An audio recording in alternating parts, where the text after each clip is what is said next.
मैंने लगभग बताने का प्रयास कर दिया 2 से 3 मिनट में। अगर मुझे इसको पढ़ाना होगा तो लंबी क्लास लेनी होगी 3 से 4 घंटे की। लिखना है लंबा लंबा मैसेज कि सर अंदर बुलाइए ये वो। ठीक है, पढ़िए, यूट्यूब पे वीडियो फ्री है, रूम पे जाके आराम से पढ़िए। इसको देख लीजिएगा, स्टेटमेंट हमारा दोनों गलत है, लगा लीजिएगा दोनों गलत है। आइए इसको पढ़ते हैं कैसे। जो हमारा हर्ट होता है, हर्ट ये कितने चेंबर में होता है? 4 चेंबर में। अगर बनाना चाहे तो इसका ये फिगर कुछ इस तरह का होता है। हर्ट का कितना चेंबर होता है? 4 चेंबर होता है। एक को हम काटते हैं कुछ इस तरह से, दूसरा यहाँ से ऐसे हो जाएगा, और तीसरा आपका कुछ ऐसे होता है। ठीक है, हर्ट के कितने चेंबर है? 4। ऊपर वाला हिस्सा क्या कहलाता है? आलिंद। ये वाला हिस्सा आलिंद, ये हिस्सा क्या है? निलय। यहाँ वाला हिस्सा भी क्या है? ध्यान रखिएगा, अगर हम यहाँ पे खड़े हैं, ये वाला हिस्सा मेरा दायां है और इधर वाला हिस्सा क्या है? बायां है। यानी हर्ट का ये जो हिस्सा ये कौन सा है? तो बायां है। ये पार्ट भी कौन सा हो जाएगा? तो बायां हो जाएगा। ये हिस्सा कौन सा है? तो दायां है। और इधर वाला पार्ट भी क्या हो जाएगा? तो दायां ही हो जाएगा। ठीक है, ध्यान रखिएगा, ब्लड हमारे हर्ट में शरीर से आकर प्रवेश कहाँ से करता है? दायां आलिंद से करता है। यहाँ से एक प्रश्न बना हुआ है, रक्त का हृदय में प्रवेश, रक्त का हृदय में प्रवेश कहाँ से होगा? तो दायां आलिंद से होगा। दायां आलिंद से होता है। प्रश्न करेगा आपसे आगे, प्रश्न करेगा, देखिए ब्लड प्रवेश करता है कहाँ से? दायां आलिंद से। और बाहर कहाँ से निकलता है? तो बायां निलय से निकलता है। अब यहाँ से देखिए कि एग्जाम में प्रश्न बना है आपके बिहार पुलिस में कि मानव शरीर में रक्त बाहर निकलता है, रक्त हृदय से बाहर निकलता है कहाँ से? तो ध्यान रखिएगा, बायां निलय से निकलता है। बायां निलय से निकलता है, इसको ध्यान रखिएगा। हमारे हर्ट में दो चेंबर है, एक ऊपर की तरफ है आपका आलिंद और नीचे की तरफ क्या है? निलय। अब इसको हम दिशाओं के अनुसार बांटेंगे तो कितने चेंबर पड़ते हैं? 4। दायां निलय और बायां निलय, दायां आलिंद और बायां आलिंद। अब ध्यान रखिएगा, दिशाओं के आधार पर अगर हम देखेंगे तो ब्लड का ये हिस्सा कौन सा है? तो बायां है। बायां हिस्सा जो ब्लड का होता है, इसमें ब्लड कैसा होता है? तो शुद्ध होता है हमेशा, यानी ब्लड हमेशा कैसा होगा? तो प्योर होता है। ठीक है, अगर हम इधर वाले पार्ट की बात करते हैं, दाएं वाले हिस्से की, तो दायां वाले पार्ट पर हमेशा ब्लड कैसा होता है? इस पर ब्लड हमेशा कैसा होगा? तो इम्प्योर होगा। ब्लड हमेशा कैसा होगा? इम्प्योर। इम्प्योर का मतलब क्या होता है? अशुद्ध होता है। इसको ध्यान रखिएगा। ठीक है, यहाँ से एग्जाम में क्वेश्चन बने हैं, किस तरफ ब्लड शुद्ध है और किस तरफ अशुद्ध है, तो अपना बना लीजिएगा। आगे बढ़ेंगे। सर शुद्ध रक्त तो निलय में होता है, तो हमने क्या लिखा हुआ है? हमने क्या लिखा हुआ है बताइए। अगर बाएं साइड का हिस्सा आप लेंगे, चाहे आलिंद हो चाहे निलय हो, दोनों के अंदर ब्लड कैसा होता है? शुद्ध होता है। अगर आप दाहिने तरफ आते हैं, चाहे आलिंद हो चाहे निलय हो, ब्लड कैसा होता है? तो अशुद्ध होता है। चलिए आगे बढ़ेंगे। आगे दिया, किसी वयस्क व्यक्ति का हृदय 1 मिनट में कितनी बार धड़कता है? तो 1 मिनट में लगभग 72 बार हम लोग पढ़ते हैं एनसीईआरटी के अनुसार। एनसीईआरटी के अनुसार, एनसीईआरटी के अनुसार एक वयस्क मनुष्य, ध्यान रखिएगा, वयस्क मनुष्य की हार्ट की बीट कितना होती है? तो 1 मिनट में कितनी बार धड़केगा? तो 72 बार धड़कता है। हमारा उत्तर हो सकता है 70 से कितनी बार? 80 बार। कम तो ले नहीं सकते, एकदम ज्यादा तो हो नहीं सकता, और ज्यादा बढ़ नहीं सकते, आसपास का आंकड़ा लेना है हमें। 72 बार धड़कता है। अब यहाँ से ध्यान रखिएगा, यानी हृदय 1 मिनट में, 1 मिनट के अंदर जो हृदय की धड़कन है, हृदय की धड़कन 1 मिनट में हृदय की धड़कन कितनी बार है? तो 72 बार है। अब जरा ध्यान दीजिएगा, अगर 1 मिनट में हृदय क्या करता है? हार्ट 72 बार धड़कता है, तो हृदय जब एक धड़कन लेता है, हृदय की जो एक धड़कन होती है, एक धड़कन, हृदय जब एक बार धड़कता है, यानी एक बार ऐसे पचकता और फूलता है, ठीक है, जिसको आप लव और डब कहते हैं। एक बार अगर सिकुड़ेगा और फूलेगा तो क्या करता है? लगभग 70 ml के आसपास ब्लड जो है वो पंप करता है। यानी हृदय की एक धड़कन में कितना ml ब्लड पंप होता है? तो 70 ml। हृदय 1 मिनट में कितनी बार धड़कता है? 72 बार। एक धड़कन में अगर 70 ml ब्लड पंप होता है, तो 72 बार अगर हार्ट धड़केगा तो 72 सते हो जाएगा आपका लगभग 504। 7 दुना के 14 और 7 सते 49 और 49 54, लगभग कितना हो जाएगा? 504 और जीरो लाके ऐसे चिपका देंगे, यानी कि लगभग 5004 लीटर, लगभग 5040 लीटर ब्लड जो होता है ये क्या होता है? सॉरी, एमएल जो ब्लड होता है ये क्या होता है? पंप होता है।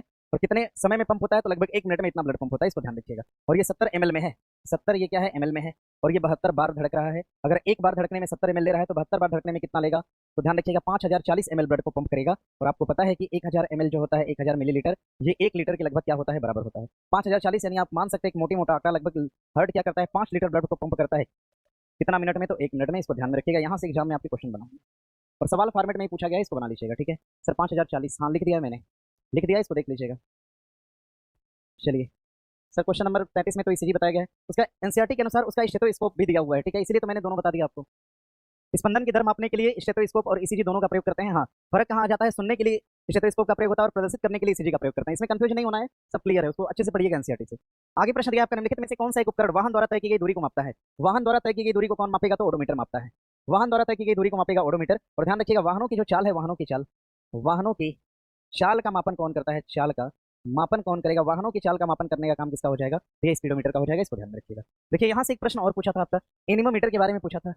अगर हम एनीमोमीटर की बात करते हैं, एनीमोमीटर, तो याद रखिएगा हवा की गति, हवा की गति का जो मापक होता है, का मापक, हवा की गति का मापक क्या हो जाएगा? तो एनीमोमीटर होता है, इसको ध्यान में रखिएगा। अगर पायरोमीटर के बारे में पूछ दे आपसे, पायरोमीटर एग्जाम में आपके पूछा हुआ है पायरोमीटर, तो ध्यान रखिएगा उच्च ताप मापने के लिए किसका प्रयोग करते हैं? उच्च ताप मापी, उच्च ताप मापी क्या हो जाएगा? तो पायरोमीटर हो जाएगा, इसको ध्यान में रखिएगा आप लोग। ठीक है, चलिए आगे बढ़ेंगे। थॉमस एल्वा एडिसन के संबंध में कथनों पर विचार करिए। थॉमस एल्वा एडिसन ब्रिटेन के वैज्ञानिक थे। ब्रिटेन के थे, कहाँ के थे? थॉमस एल्वा एडिसन कहाँ के वैज्ञानिक थे? Britain, America, Spain, Colombia, Bharat, बताइए ऑनलाइन वाले। थॉमस एल्वा एडिसन जो थे, विद्युत बल्ब की खोज करने वाले एडिसन, ये कहाँ के वैज्ञानिक थे? जरा जवाब करिएगा, क्या बोल रहे हैं? क्या देख रहे हैं? अच्छा, कमेंट देख रहे हैं। क्या लिख रहा है सब?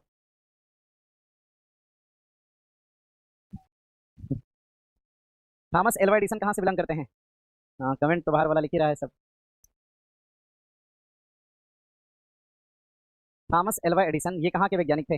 इसमें कुछ लोग ब्रिटेन बता रहे हैं, कुछ जर्मनी बता रहे हैं, और एग्जैक्ट उत्तर तो मुझे कुछ अमेरिका भी बता दे रहे हैं, और कुछ लोग बोल रहे हैं कि सर बाहर हम लोग भीग रहे हैं। बारिश हो रहा है क्या बाहर? है बारिश? नहीं है, बताओ ये सब कितना झूठ बोल रहा है। इमोशनली ब्लैकमेल कर रहा है कि सर बारिश में भीग रहे हैं। चलिए इसको बना लीजिएगा। अगर हम बात करते हैं थॉमस एल्वा एडिसन के, थॉमस एल्वा एडिसन ने खोज करा था किसके? विद्युत बल्ब के। और क्या खोजा था? ग्रामोफोन खोजा था। और क्या ढूंढा था? चलचित्र ढूंढा था। और क्या ढूंढा था? कैमरा और कार्बन प्रेषक की खोज किया था। ये सभी खोज करने वाले कौन हो जाएंगे? तो ध्यान रखिएगा। हाँ भाई, ये सभी खोज करने वाले कौन हो जाएंगे? Thomas Alva Edison. ये कहाँ के वैज्ञानिक थे? ध्यान रखिएगा, अमेरिका से। उत्तर हमारा क्या होना चाहिए? सही पूछा है हमसे, उत्तर हो जाएगा केवल 2। और आगे अगर हम इसमें बात करते हैं, ध्यान रखिएगा, अगर हम बात करते हैं, अगर हम बात करते हैं टेलीफोन के बारे में, टेलीफोन की खोज किसने करा है? अगर हम फाउंटेन पेन की बात करते हैं, फाउंटेन पेन, फाउंटेन पेन की खोज किसने करा है? अगर हम बात करेंगे टेलीफोन की, दूसरा हो जाएगा फाउंटेन पेन। तीसरे पार्ट पे आइएगा, टेलीफोन की खोज किसने करा? तो ध्यान रखिएगा, टेलीफोन की खोज करने वाले कौन हो जाएंगे? तो ग्राहम बेल हो जाएंगे। ग्राहम वेल ने क्या करा है? टेलीफोन की खोज करा है। फाउंटेन पेन की खोज करने वाले कौन हो जाएंगे? तो वाटरमैन हो जाएंगे। वाटरमैन ने क्या ढूंढा? टेलीफोन ढूंढा, इसको ध्यान रखिएगा। विद्युत बल्ब की खोज करने वाले कौन हो जाएंगे? देखो अभी बताया गया है कौन हो जाएंगे, तो एडिसन हो जाएंगे। भाप के इंजन की खोज किसने करा है? भाप का इंजन, भाप का इंजन अगर पूछेगा उत्तर क्या होगा आपका? तो जेम्स वाट साहब हो जाएंगे। भाप के इंजन की खोज किसने करा है? तो जेम्स वाट ने करा है, इसको ध्यान में रखिएगा। चलिए आगे बढ़े यहाँ से।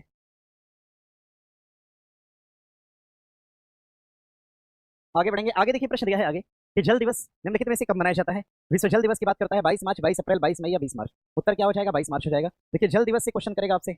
विश्व जल दिवस, देखो यही इन्वायरमेंट का सेक्शन है, ये ध्यान रखिएगा। विश्व जल दिवस इन्वायरमेंट के सेक्शन से क्वेश्चन दे दिया है। विश्व जल दिवस की बात करते हैं।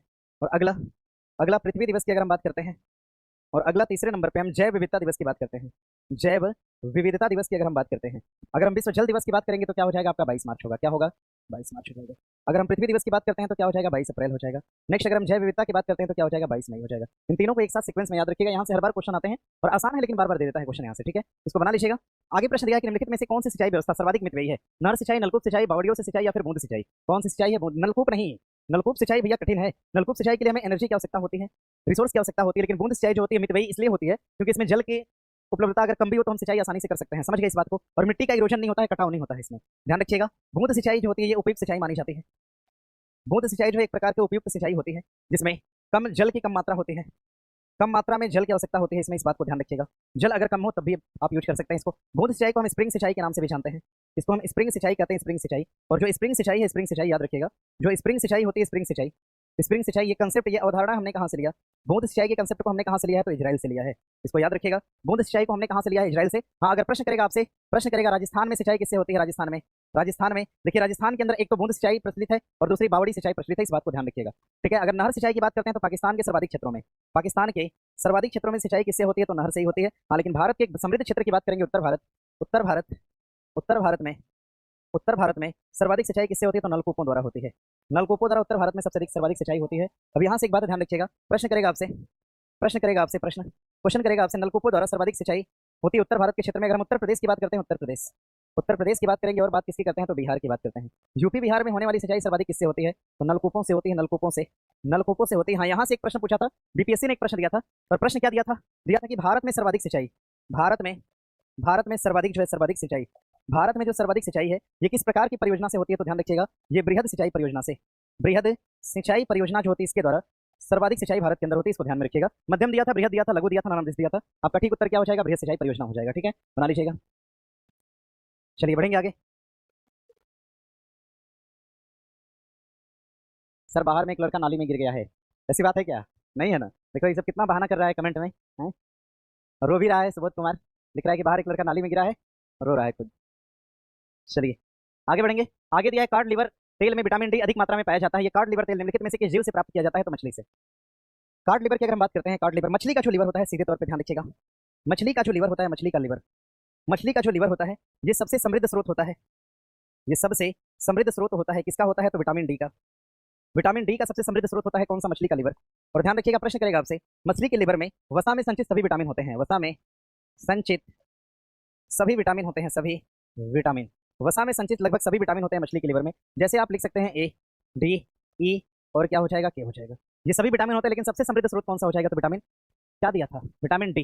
इसको बना लीजिएगा। हाँ, अब इसमें एक प्रश्न करेगा, मछली के लिवर में सर्वाधिक मात्रा में, सर्वाधिक मात्रा में, ध्यान रखिएगा, विटामिन के साथ साथ, विटामिन के साथ साथ इसमें मात्रा सर्वाधिक किसकी होती है, तो ये प्रोटीन की मात्रा भी होती है, इसको भी याद रखिएगा। यहाँ से एग्जाम में क्वेश्चन आपके हो सकते हैं। उत्तर लगा लीजिएगा मछली। और बढ़ेंगे आगे। दिया है कि दूध से दही बनाने की प्रक्रिया में निम्नलिखित में से किस सूक्ष्म जीव का प्रयोग करते हैं। जीवाणु होता है कि विषाणु होता है, क्या होता है जी, जीवाणु होगा। अच्छा, विषाणु तो हम खा नहीं सकते, जीवाणु को आसानी से खा सकते हैं। और कौन सा जीवाणु होगा, तो लैक्टोबैसिलस होगा, लैक्टोबैसिलस होगा। कुछ बताते हैं आप लोग को, ध्यान रखिएगा। देखिए, एग्जाम को तेजी से करने का तरीका क्या होता है। एग्जाम में अगर इस तरह के प्रश्न आए, या कभी भी अगर मिल्क वाले जीवाणु से प्रश्न आ जाए, कभी अगर किसी एसिड से प्रश्न आ जाए, या फिर किसी जैसे मस्तिष्क के अध्ययन को क्या कहते हैं, इस तरह के प्रश्न है, तो इनके लिए कोड होता है। और साइंस में खास करके हम इसका प्रयोग करते हैं। जैसे अगर आपसे न्यूरो शब्द का प्रयोग कर दे, चाहे न्यूरोलॉजी हो, न्यूरोसर्जरी हो, न्यूरोसर्जन हो, या फिर न्यूरोथेरेपी हो, दुनिया भर का कुछ भी अगर पूछे आपसे, अगर न्यूरो लगा के पूछ दे, तो हमारा उत्तर हमेशा क्या होगा, तो मस्तिष्क होगा। ध्यान रखिएगा। अगर दूसरे पे पूछे आपसे, अगर कार्डियो लगा के कुछ भी पूछ दे, आपका कार्डियो लगा के, चाहे कार्डियोलॉजिस्ट पूछे, चाहे कार्डियोपोरोसिस पूछे, चाहे कार्डियो लगा के किसी बीमारी का नाम ले ले, तो हमारा उत्तर क्या होगा, तो हृदय होगा। ध्यान रखिएगा। अगर अस्टियो लगा के कुछ भी पूछे आपसे, अस्टियो, चाहे अस्टियोपोरोसिस पूछे, चाहे अस्टियोलॉजी पूछे, अस्टियोथीमेसिया पूछे आपसे, चाहे कुछ भी एनीथिंग पूछ दे, हमारा उत्तर क्या हो जाएगा, तो बोन्स हो जाएगा। ठीक है, ध्यान रखिएगा। चौथा, अगर लीवो लगा के अगर कुछ भी पूछेगा, तो हमारा उत्तर क्या हो जाएगा, लीवर हो जाएगा। ध्यान रखिएगा। अगर एल्बो लगा के कुछ भी शब्द पूछेगा आपसे, एल्बो, तो हमारा उत्तर क्या हो जाएगा, फेफड़ा हो जाएगा। ठीक है। अगर नेक्स्ट आगे बढ़ेंगे, अगर अगर और क्या पूछ सकता है, अगर डर्म लगा के, डर्मिस शब्द लगा के, डर्मिस, अगर डर्मिस शब्द यूज करके अगर कुछ भी पूछे, तो हमारा उत्तर क्या होगा, चर्म होगा। चर्म यानी कि चमड़ा हो जाएगा। इसको ध्यान रखिएगा। एंडोडर्मिस, एपिडर्मिस, सीधे मतलब क्या है हमारा, चमड़े से है, त्वचा से है। लिख लीजिएगा, चर्म, चमड़ा या फिर त्वचा आप इसको बोल सकते हैं। इसका संबंध किससे हो जाएगा, त्वचा से। आगे देखिए और क्या पूछ सकता है आपसे, लिवो हो गया, एल्बो हो गया, अस्टियो हो गया, कार्डियो हो गया, न्यूरो हो गया, और आगे किडनी, न्यूरॉन। हाँ, अगर न्यूरॉन लगा के अगर कुछ भी पूछते, तो हमारा उत्तर क्या हो जाएगा, तो किडनी हो जाएगा। इसको ध्यान रखिएगा। अगर HIPO, हिपो लगा के अगर कुछ भी पूछते, तो हमारा उत्तर क्या हो जाएगा, ब्लड हो जाएगा। समझ गए। ये सब तरीका है एग्जाम में करने का। ऐसे तो याद करेंगे तो बहुत सारा हो जाएगा, हाँ, लेकिन एक छोटा सा पार्ट पकड़ के आप आराम से उत्तर कर सकते हैं इसका। चलिए बढ़ेंगे आगे।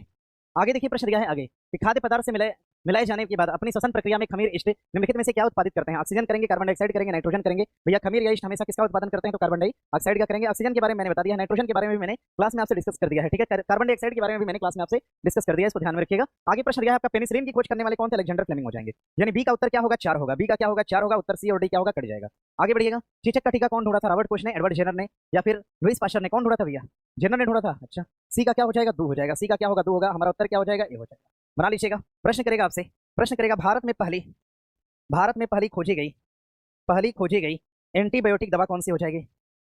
भारत में पहली खोजी गई एंटीबायोटिक दवा की अगर हम बात करते हैं, भारत में पहली खोजी गई एंटीबायोटिक दवा कौन सी हो जाएगी। पहली खोजी गई एंटीबायोटिक दवा कौन सी है, तो ध्यान रखिएगा, पेनिसिलिन हो जाएगी। पेनिसिलिन हो जाएगी। और खोज करने वाले कौन हो जाएंगे, अलेक्जेंडर फ्लेमिंग साहब हो जाएंगे। इसको याद रखिएगा। हाँ, प्रश्न करेगा, पहला टीका ढूंढा गया था, पहला टीका कौन सा ढूंढा गया था, तो पहला टीका कौन सा था, चेचक का टीका। और ढूंढने वाले कौन हो जाएंगे, तो एडवर्ड जेनर साहब हो जाएंगे। इसको ध्यान रखिएगा। यहाँ से एग्जाम में आपके प्रश्न बने हुए हैं और ये भूले ना, समझिएगा। प्रश्न करेगा आपसे, टीबी का टीका कौन ढूंढा था। टीबी का टीका की अगर हम बात करते हैं, टीबी का टीका ये ढूंढने वाले कौन हो जाएंगे, तो ध्यान रखिएगा, रॉबर्ट कोच साहब हो जाएंगे। रॉबर्ट कोच, इन्होंने टीबी का टीका ढूंढा था। और ध्यान रखिएगा, BCG, अगर हम BCG की बात करते हैं, BCG, B, C और G, BCG का उपयोग हम किसकी बीमारी में करते हैं, तो टीबी में करते हैं। अब BCG का कभी कभी एग्जाम में आपसे फुल फॉर्म पूछ देता है, जिसमें कि B का मतलब हो जाएगा बैसिलस, क्या होगा, बैसिलस। और C का मतलब क्या होता है, कालमेट होता है, क्या होगा, कालमेट। और G का मतलब क्या होता है, ग्यूरिन होता है। ठीक है, इसको ध्यान रखिएगा। हाँ, BCG की खोज करने वाले कौन हो जाएंगे, तो ध्यान रखिएगा, BCG की खोज किया था किसने, बैसिलस एंथेसिस ढूंढा था किसने, रॉबर्ट कोच ने। लेकिन BCG की खोज करने वाले कौन हो जाएंगे, कालमेट साहब हो जाएंगे।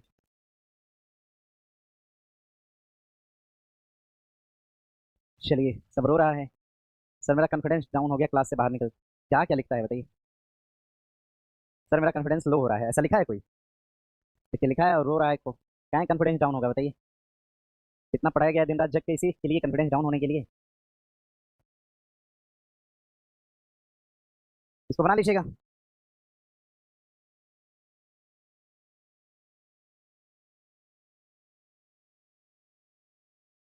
इसको बना लीजिएगा और बढ़ेंगे आगे।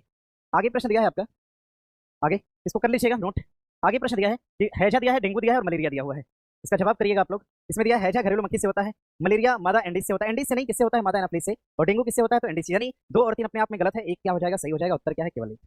इसको बना लीजिएगा। देखिए, करने का एक तरीका और सिखाते हैं। देखिए, हमने मिटा दिया, मुझे नहीं पता, हाँ, लेकिन इतना पता है कि मलेरिया किससे होता है, मादा एनाफिलिस से होता है। अब हमें ये पता चल गया कि उत्तर ना तो 2 होने वाला है, नहीं क्या होने वाला है 3, ये तो निकल गया। अगर मान लीजिए ये भी ना पता हो हमें, केवल हमें इतना पता है कि मलेरिया मादा एनाफिलिस से, यानी हमें इतना पता है कि 2 नंबर स्टेटमेंट जो है ये क्या है, गलत है। अब 2 नंबर गलत है, जहां जहां 2 दिया है वो क्या हो जाएगा, गलत हो जाएगा। हमने काट दिया। हमारे पास 2 ऑप्शन बचे, एक तो ए बचा, दूसरा क्या बचा, बी बचा। जब दूसरा का संबंध 3 से होगा, तो जाहिर सी बात है तीसरा वाला भी क्या है, गलत है। अब बचा क्या हमारे पास, एक बचा। ठीक है, हमारा ठीक उत्तर क्या हो जाएगा, ए हो जाएगा। इसको हम स्मार्ट वर्क बोलते हैं। परीक्षा में आप लोग इसी का प्रयोग करेंगे। ठीक है। स्टेटमेंट के सवाल जितना आसान होता है उतना फैक्ट नहीं होता। स्टेटमेंट के सवाल अपने आप में बहुत आसान होते हैं, मतलब एक लेवल तक आसान होते हैं। इसको देख लीजिएगा। अगर हम हैजा की बात करते हैं, हैजा हैजा किससे होता है, जीवाणु से कि विषाणु से, बताइए भाई। विषाणु से, जीवाणु से कि विषाणु से, जीवाणु से। अच्छा, हैजा किससे होता है, तो जीवाणु से होने वाला रोग है। हैजा किससे फैलता है, तो जीवाणु से फैलता है। अगर मलेरिया की बात करते हैं, मलेरिया किससे फैलता है, तो परजीवी से। किससे होता है, परजीवी से होने वाला रोग है मलेरिया। और ध्यान रखिएगा, डेंगू भी कुछ इसी प्रकार का रोग है, इसको याद रखिएगा। आगे समझिए जरा, अगर कभी प्रश्न कर दे आपसे जीवाणु से होने वाले रोग, कभी अगर जीवाणु से होने वाले रोग, इसको अलग स्लाइड पे लिख देते हैं, इसका उत्तर लगा लीजिएगा ए। अगर प्रश्न कभी कर दे आपसे जीवाणु से होने वाले रोग, तो नोट कर लीजिएगा, जीवाणु से, जीवाणु से होने वाले रोग। कभी अगर जीवाणु से होने वाले रोग के बारे में आपसे प्रश्न कर दे, तो ध्यान रखिए, एक तरीका, एक ट्रिक है, याद रखिएगा। सिनी को, सिनी को क्षय तपेदिक है, सिनी को क्षय तपेदिक है, सिनी को क्षय तपेदिक है। एक ट्रिक है, इसको ध्यान में रखिएगा। अगर ये ट्रिक पता है तो आराम से आप इसको जवाब कर सकते हैं, इसमें कोई दिक्कत वाली बात नहीं होगी कभी। हाँ देखो, अब सी से क्या हो जाएगा आपका, सिफिलिस होगा। क्या हो जाएगा, सिफिलिस। सी से क्या है, ध्यान रखिएगा, सिफिलिस है। नी से क्या हो जाएगा, निमोनिया होगा। क्या होगा, निमोनिया। नी से क्या है, निमोनिया है। को से क्या हो जाएगा, कुष्ठ रोग होगा। क्या होगा, को से हो जाएगा कुष्ठ रोग, कुष्ठ रोग हो जाएगा। और आगे क्षय से क्या होता है, क्षय रोग होता है। क्षय से हो जाएगा क्षय रोग, जिसको आप क्या बोलते हैं, तो ट्यूबरकुलोसिस यानी टीबी के नाम से भी जानते हैं। अब ट से क्या है, टाइफाइड है। ट से क्या हो जाएगा, टाइफाइड। ट से हो जाएगा आपका टाइफाइड। और पे से क्या होता है, प्लेग होगा। क्या हो जाएगा, प्लेग होगा। फिर डी से क्या होता है, डिप्थीरिया। क्या हो जाएगा, डिप्थीरिया होता है। डी से हो जाएगा डिप्थीरिया। क से क्या होता है, काली खांसी। क से हो जाएगा आपका काली खांसी, काली खांसी। और है से क्या होता है, हैजा होता है। हैजा, हमने यही पूछा था, हैजा किससे होता है। देखिए आराम से, यहाँ से हैजा दिया है, किससे होने वाला रोग है, तो जीवाणु से होने वाला रोग है हैजा।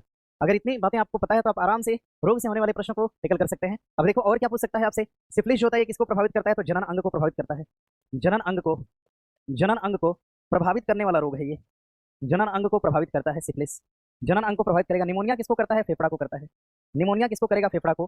कुछ रोग किसको करता है, त्वचा को करता है। त्वचा को प्रभावित करेगा कुछ रोग। ध्यान रखिए, क्षय रोग किसको करता है, ये भी फेफड़ा को करेगा। क्षय रोग किसको प्रभावित करेगा, फेफड़ा। टाइफाइड किसको करेगा, तो आंत को करता है। आंत को प्रभावित करता है, इसको हम आंत का बुखार भी कहते हैं, इसको ध्यान में रखिएगा। टाइफाइड किसको करेगा, आंत को, इसलिए टाइफाइड को हम आंत का बुखार भी कहते हैं। टाइफाइड को हम आंत के बुखार के नाम से भी जानते हैं। और ध्यान रखिएगा, अगर हम आगे बढ़ेंगे, आगे अगर हम प्लेग की बात करते हैं, प्लेग किसको करता है, तो ये मस्तिष्क यानी तंत्रिका को करता है एक तरह से। प्लेग किसको करेगा, तंत्रिका तंत्र को प्रभावित करता है। तंत्रिका, तंत्रिका तंत्र को प्रभावित करता है। अगर हम डिप्थीरिया की बात करते हैं तो ये किसको करेगा, गला को करेगा। और अगर हैजा की बात करते हैं, हैजा, तो ये हमारे ध्यान रखिएगा, पेट संबंधी, पेट को प्रभावित करता है, स्टमच को प्रभावित करेगा। काली खांसी की बात करते हैं, किसको प्रभावित करता है, तो गला को प्रभावित करने का काम करेगा। ठीक है, इसको ध्यान में रखिएगा। यहाँ से एग्जाम में क्वेश्चन होते हैं, रोग किससे होते हैं और कौन सा अंग इनसे प्रभावित होता है, आप आराम से अगर इतना जानते हैं तो बना पाते हैं। ठीक है, अब सुनिए मेरी बात को। देखो और क्वेश्चन क्या हो सकता है यहाँ से।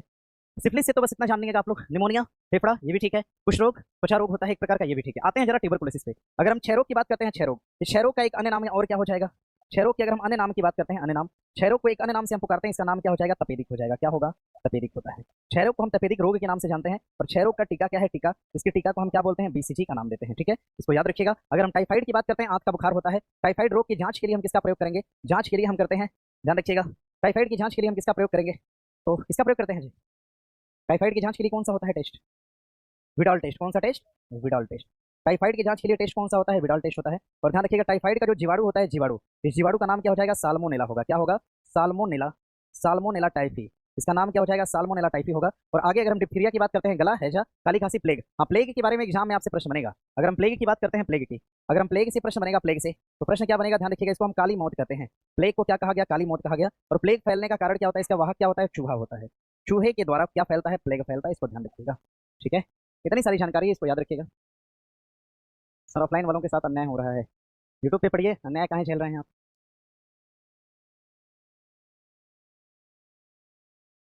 इसको बना लीजिएगा।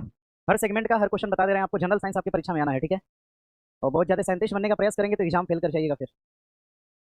सर सीबीसी जांच होता है, अच्छा डॉक्टर बनेगा, आप देख रहे हैं ये बता रहा है सर, टाइफाइड के लिए सीबीसी जांच होता है, इसको बना लीजिएगा। सीबीसी लिखी दिया है, बताइए इसको हम। सीबीसी जांच जो होता है, सीबीसी ध्यान रखिएगा, जो सीबीसी जांच है, सीबीसी जी, ये जांच मेनली ब्लड के लिए होता है, रक्त के लिए। ब्लड के लिए कौन सी जांच करी जाती है, सीबीसी। जैसे ब्लड के अंदर आपको आरबीसी देखना हो, ब्लड के अंदर डब्ल्यूबीसी देखना हो, ब्लड के अंदर प्लेटलेट देखना हो, ब्लड के अंदर आपको प्लाज्मा देखना हो, ठीक है, ब्लड के अंदर आपको एचबी देखना है, तो हम कौन सी जांच कराते हैं, सीबीसी कराते हैं। ठीक है, ज़्यादा डॉक्टर बनने का प्रयास मत करिए, ठीक है। सीबीसी जांच सब करवाया होगा एक दो बार तो कमेंट में छाप देता है, इसको बना लीजिएगा, इतना ही आपके लिए एनफ है। अब एक बात और समझिएगा, अगर ये तो रहा जीवाणु वाला, अगर प्रश्न करेगा आपसे परजीवी से होने वाले रोग, परजीवी से होने वाले रोग की अगर हम बात करते हैं, परजीवी से होने वाले जो रोग होते हैं, परजीवी से होने वाले रोग, ध्यान रखिएगा, परजीवी से होने वाले रोग की अगर हम बात करते हैं तो ध्यान रखिएगा, सोने पे पाया, सोने पे पाया काला जार, सोने पे पाया काला जार और मलेरिया, सोने पे पाया कालाजार और मलेरिया। सोने पे पाया कालाजार और मलेरिया, ये एक प्रकार की ट्रिक है। दो ट्रिक आपको अपने जीवन में याद रखने हैं, एक तो सिनी को छतपेदिक है और दूसरा सोने पे पाया कालाजार और मलेरिया। अगर ये दो ट्रिक आप याद रखते हैं, मुझे लगता है कि निश्चित तौर पे रोग से होने वाला क्वेश्चन आपसे कभी गलत नहीं होगा, चाहे आजीवन आप सवाल सॉल्व कर रहे हैं, ठीक है ना। इसको ध्यान रखिएगा, कभी भी आप सवाल सॉल्व करिएगा, दो ट्रिक अगर आपके मन में है तो कभी आपका जीवाणु विषाणु वायरस चाहे कहीं से रोग पूछ दे और ये पूछे कि नहीं किससे होता है, तो आप आराम से इन दो ट्रिक का प्रयोग करके लगा सकते हैं। और ये सबसे अधिक क्या है, विषाणु है। विषाणु अधिक वाले को हमने छोड़ दिया, दो हमने पढ़ लिया, अब ऑप्शन आएगा चार, चार में से आराम से एलिमिनेट करेंगे, एक उत्तर निकल के आएगा, ठीक है। दो ट्रिक ध्यान रखिएगा, बाकी इसे पढ़ेंगे तो हजार बीमारियां पढ़ते पढ़ते परेशान हो जाएंगे, ठीक है। सोने से हो जाएगा आपका सोने की बीमारी, सोने की बीमारी, सोने से होता है सोने की बीमारी, सोने से हो जाएगा सोने की बीमारी। पे से क्या होता है, पेचिस होता है, पेचिस होता है। अब देखिए इधर जरा पीछे आते हैं, देखिए हमने प्लेग लिखा है, क्या लिखा है, प्लेग। प्लेग पूछेगा तो किससे होता है, जीवाणु से, हाँ, लेकिन अगर पेचिस पूछ दिया तो किससे होता है, परजीवी से होता है। आगे बढ़ेंगे, पाया, पाया से क्या हो जाएगा, पायरिया होगा, पाया से पायरिया, कालाजार से होता है कालाजार और मलेरिया से होता है मलेरिया। कालाजार और मलेरिया, बिहार पुलिस में मोस्टली डिमांडेड क्वेश्चन है आपका मलेरिया वाला, और लगभग हर सेट में एक क्वेश्चन पूछिए दिया है, ठीक है। अब जरा देखते हैं इसको, सोने की बीमारी किसको प्रभावित करती है, तो ध्यान रखिएगा ये मस्तिष्क को प्रभावित करती है, मस्तिष्क को प्रभावित करती है, मस्तिष्क को प्रभावित करती है सोने की बीमारी। ये किसको प्रभावित करती है, मस्तिष्क को प्रभावित करती है। और इसका वेक्टर कौन होता है, इसका वाहक कौन होता है, तो ध्यान रखिएगा इसका वाहक होता है सीसी मक्खी। कौन होता है भैया, सीसी मक्खी इसका वेक्टर होता है। अगर हम पेचिस की बात करते हैं, ध्यान रखिएगा कच्चा मांस खाने से, कच्चा मांस खाने से, कच्चा मांस खाने से, कच्चा मांस खाने से क्या होता है, पेचिस हो जाता है, ध्यान रखिएगा। अगर हम पायरिया की बात करते हैं तो ये दांत और मसूड़ों को प्रभावित करता है, दांत और मसूड़ा को प्रभावित करेगा कौन, तो पायरिया करेगा। कालाजार की बात करते हैं, ये भी मस्तिष्क को प्रभावित करता है, मस्तिष्क एक प्रकार का बुखार होता है। और मलेरिया की बात करते हैं तो ये प्लीहा को प्रभावित करता है, प्लीहा को प्रभावित करता है। मानव शरीर में प्लीहा को प्रभावित करता है कौन, तो ध्यान रखिएगा मलेरिया करता है, इसको याद रखिएगा। अब मलेरिया से प्रश्न क्या बनेगा, सब सुनिएगा। सर ट्रेन में है और आपकी क्लास, हाँ देखिए भैया समय पूरा यूटिलाइज करिए। अगर हम क्लास नहीं लेते तो कोई टिक मरवा रहा होता उसी का देखते, तो टिक लगाते टक टक एकदम। 1000 क्वेश्चन परीक्षा में आने वाले, 1000 प्रश्न है ना, ऐसे ही ना, 1000 धमाकेदार प्रश्न, यही प्रश्न जो आपको सिलेक्शन दिलाएंगे, है ना। रामबाड़ प्रश्न, बोलिए ऑनलाइन वाले, पेपर में छपने वाले प्रश्न, कई सारा नाम है, नामकरण करेंगे तो बहुत सारा है। चलिए बना लीजिएगा, आगे समझिएगा। इसमें देखिए क्वेश्चन क्या हो सकता है, मलेरिया से प्रश्न बहुत ज्यादा आपकी परीक्षा में पूछा गया है। एक बार इसको हम डिस्क्राइब करना चाहेंगे, ध्यान रखिएगा। अगर मलेरिया की बात करते हैं, यहाँ से क्या क्या पूछा गया है सारा कुछ एक बार सुन लीजिएगा। अगर हम बात करते हैं मलेरिया की, अगर हम मलेरिया की बात करते हैं, सबसे पहला तो पूछा गया कि मलेरिया का परजीवी क्या है। मलेरिया का परजीवी क्या हो जाएगा, प्लाज्मोडियम हो जाएगा, प्लाज्मोडियम। मलेरिया का परजीवी क्या है, तो प्लाज्मोडियम परजीवी है। मलेरिया का वेक्टर या वाहक क्या होता है, देखिए पिछले क्वेश्चन में था, इसका वेक्टर कौन होगा, मादा एनाफिलीज हो जाएगा। इसका वेक्टर कौन होता है, मादा एनाफिलीज हो जाएगा, इसका वेक्टर या वाहक मादा एनाफिलीज होता है। मलेरिया के लिए कौन सा जांच कराते हैं, जांच की अगर हम बात करेंगे, कौन सी जांच होती है, जांच कौन सी है, नहीं, मलेरिया के लिए कौन सी जांच है, करवाएं कभी आप लोग, नहीं कभी नहीं। मलेरिया के लिए जांच कौन सी होती है, तो एमपी टेस्ट होता है। कौन सा, एमपी टेस्ट होता है। डॉक्टर के यहाँ जाएंगे ना, जब खूब बुखार होगा तो कहेगा एमपी और विडाल कराइए, ऐसा होता है। तो एमपी का मतलब मलेरिया, विडाल का मतलब क्या होता है, टाइफाइड होता है। तो एमपी टेस्ट होता है मलेरिया के लिए, एमपी का मतलब मलेरियल पैरासाइट। और ध्यान रखिएगा, अगर मलेरिया की बात करते हैं, इससे प्रभावित अंग की अगर हम बात करेंगे, मलेरिया से प्रभावित अंग ये कौन सा हो जाएगा, तो प्लीहा होगा। क्या होगा, प्लीहा होता है। मलेरिया से प्रभावित अंग कौन सा हो जाएगा, तो प्लीहा। कौन सा होगा, प्लीहा होता है, इसको ध्यान में रखिएगा। और मलेरिया में नुकसान क्या होता है, तो ध्यान रखिएगा, रक्त का थक्का जम जाता है, रक्त का थक्का जमता है। और ब्लड क्या होगा, दही की तरह जम जाता है। और जब टेस्ट करने वाले उसको चेक करते हैं तो देखते हैं कि ब्लड जमा है कि पिघला है। अगर ब्लड जमा है तो लिख देंगे कि हाँ मलेरिया है, और ब्लड अगर पिघला है तो लिखेंगे मलेरिया नहीं है। नॉट सीन या सीन लिख देते हैं। रिपोर्ट पे देखेंगे आप लोग तो लिखा होता है, अगर ब्लड जमा उसको नहीं दिखा, ऐसे चेक किया स्कोप से, अगर ब्लड उसको जमा दिखा तो लिख देगा सीन, और नहीं जमा दिखा तो क्या लिखेगा, नॉट सीन। सीन लिख देगा तो यानी मलेरियल पैरासाइट की संख्या आपके शरीर में है, इसको ध्यान रखिएगा। चलिए अगर बढ़ेंगे आगे, यहाँ से आगे बढ़ेंगे। कहाँ रो रहे हैं इतना, इतना सब कमेंट भर देगा रो के, बताइए। परीक्षा के अंतिम समय में खुश होकर पेपर देना चाहिए। आगे बढ़े यहाँ से। Sir dengue, haemophilia, colour blindness, ये सब बताइए मुझे। अच्छा देखो कितना अधिकार के साथ देखिए बोल रहा है। सर हेमोफीलिया बताइए। अच्छा हेमोफीलिया सुन लीजिए, बोल दिए तो। अगर हम हेमोफीलिया की बात करते हैं, हेमोफीलिया, हेमोफीलिया जो है, हेमोफीलिया, हेमोफीलिया की अगर हम बात करते हैं, इसको हम रॉयल बीमारी कहते हैं, इसको हम शाही बीमारी के नाम से जानते हैं। हेमोफीलिया एक प्रकार की शाही बीमारी है, रॉयल डिजीज है।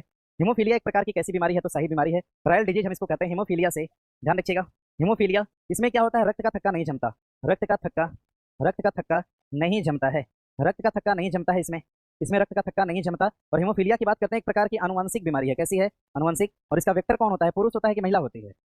आनुवंशिक बीमारियों का वेक्टर कौन होता है, वाहक कौन है, पुरुष की महिला, महिला होती है, हाँ महिला होती है, ठीक है। पुरुषों से ये तेजी से नहीं फैलता। मान लीजिए अगर किसी पुरुष के अंदर है तो ये जरूरी नहीं कि उसके बच्चे के अंदर होगा, हाँ, लेकिन अगर किसी महिला के अंदर है तो ये जरूरी होता है लगभग 100% केस में कि उसका जो होने वाला बच्चा होगा वो भी उस रोग से क्या होगा, पीड़ित होगा। सबसे पहला जो हेमोफीलिया का असर था, ये महारानी, ब्रिटेन की महारानी के अंदर देखा गया, और इसीलिए इसका नाम क्या दिया गया, तो शाही बीमारी का नाम दिया गया। इसको ध्यान में रखिएगा। ब्लड इसमें क्या होता है, क्लॉट नहीं होता। मान लीजिए ब्लड ऐसे उंगली कट गई तो ब्लड निकलता रहेगा लगातार, ये कभी रुकेगा नहीं, यानी इसका थक्का नहीं जमता है इस रोग में। इसको बना लीजिएगा। आगे अगर हम डेंगू की बात करते हैं, बोल दिए, अब सुनिए लीजिएगा। अगर हम डेंगू की बात करते हैं, डेंगू, अगर हम डेंगू की बात करते हैं, डेंगू का वेक्टर यानी कि वाहक कौन होता है, तो डेंगू का वेक्टर होता है मादा Andes.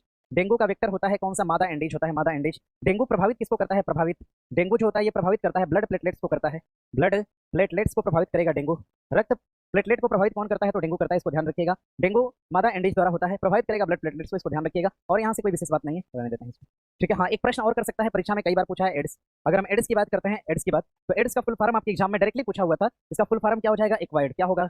Acquired immuno deficiency, deficiency, और क्या हो जाएगा? तो सिंड्रोम होगा, एक्वायर्ड इम्यूनो डिफिशियंसी सिंड्रोम, इसको देख लीजिएगा, इसका होता है फुल फॉर्म। और एड्स का जो विषाणु होता है, विषाणु, ये विषाणु से होने वाला रोग है, इसके विषाणु को हम क्या बोलते हैं? एचआईवी। क्या बोलते हैं? एचआईवी। एचआईवी का मतलब क्या होता है? ह्यूमन इम्यूनो इम्यूनो वायरस के नाम से इसको हम जानते हैं, इसको हम क्या बोलते हैं? तो ह्यूमन इम्यूनो वायरस बोलते हैं, एचआईवी। और यहाँ से एक बात और ध्यान रखिएगा, एड्स के लिए जो जांच होती है, जांच, एड्स के लिए जो जांच या जो परीक्षण होता है, परीक्षण, इस परीक्षण को हम क्या बोलते हैं? एलिसा परीक्षण। क्या बोलेंगे?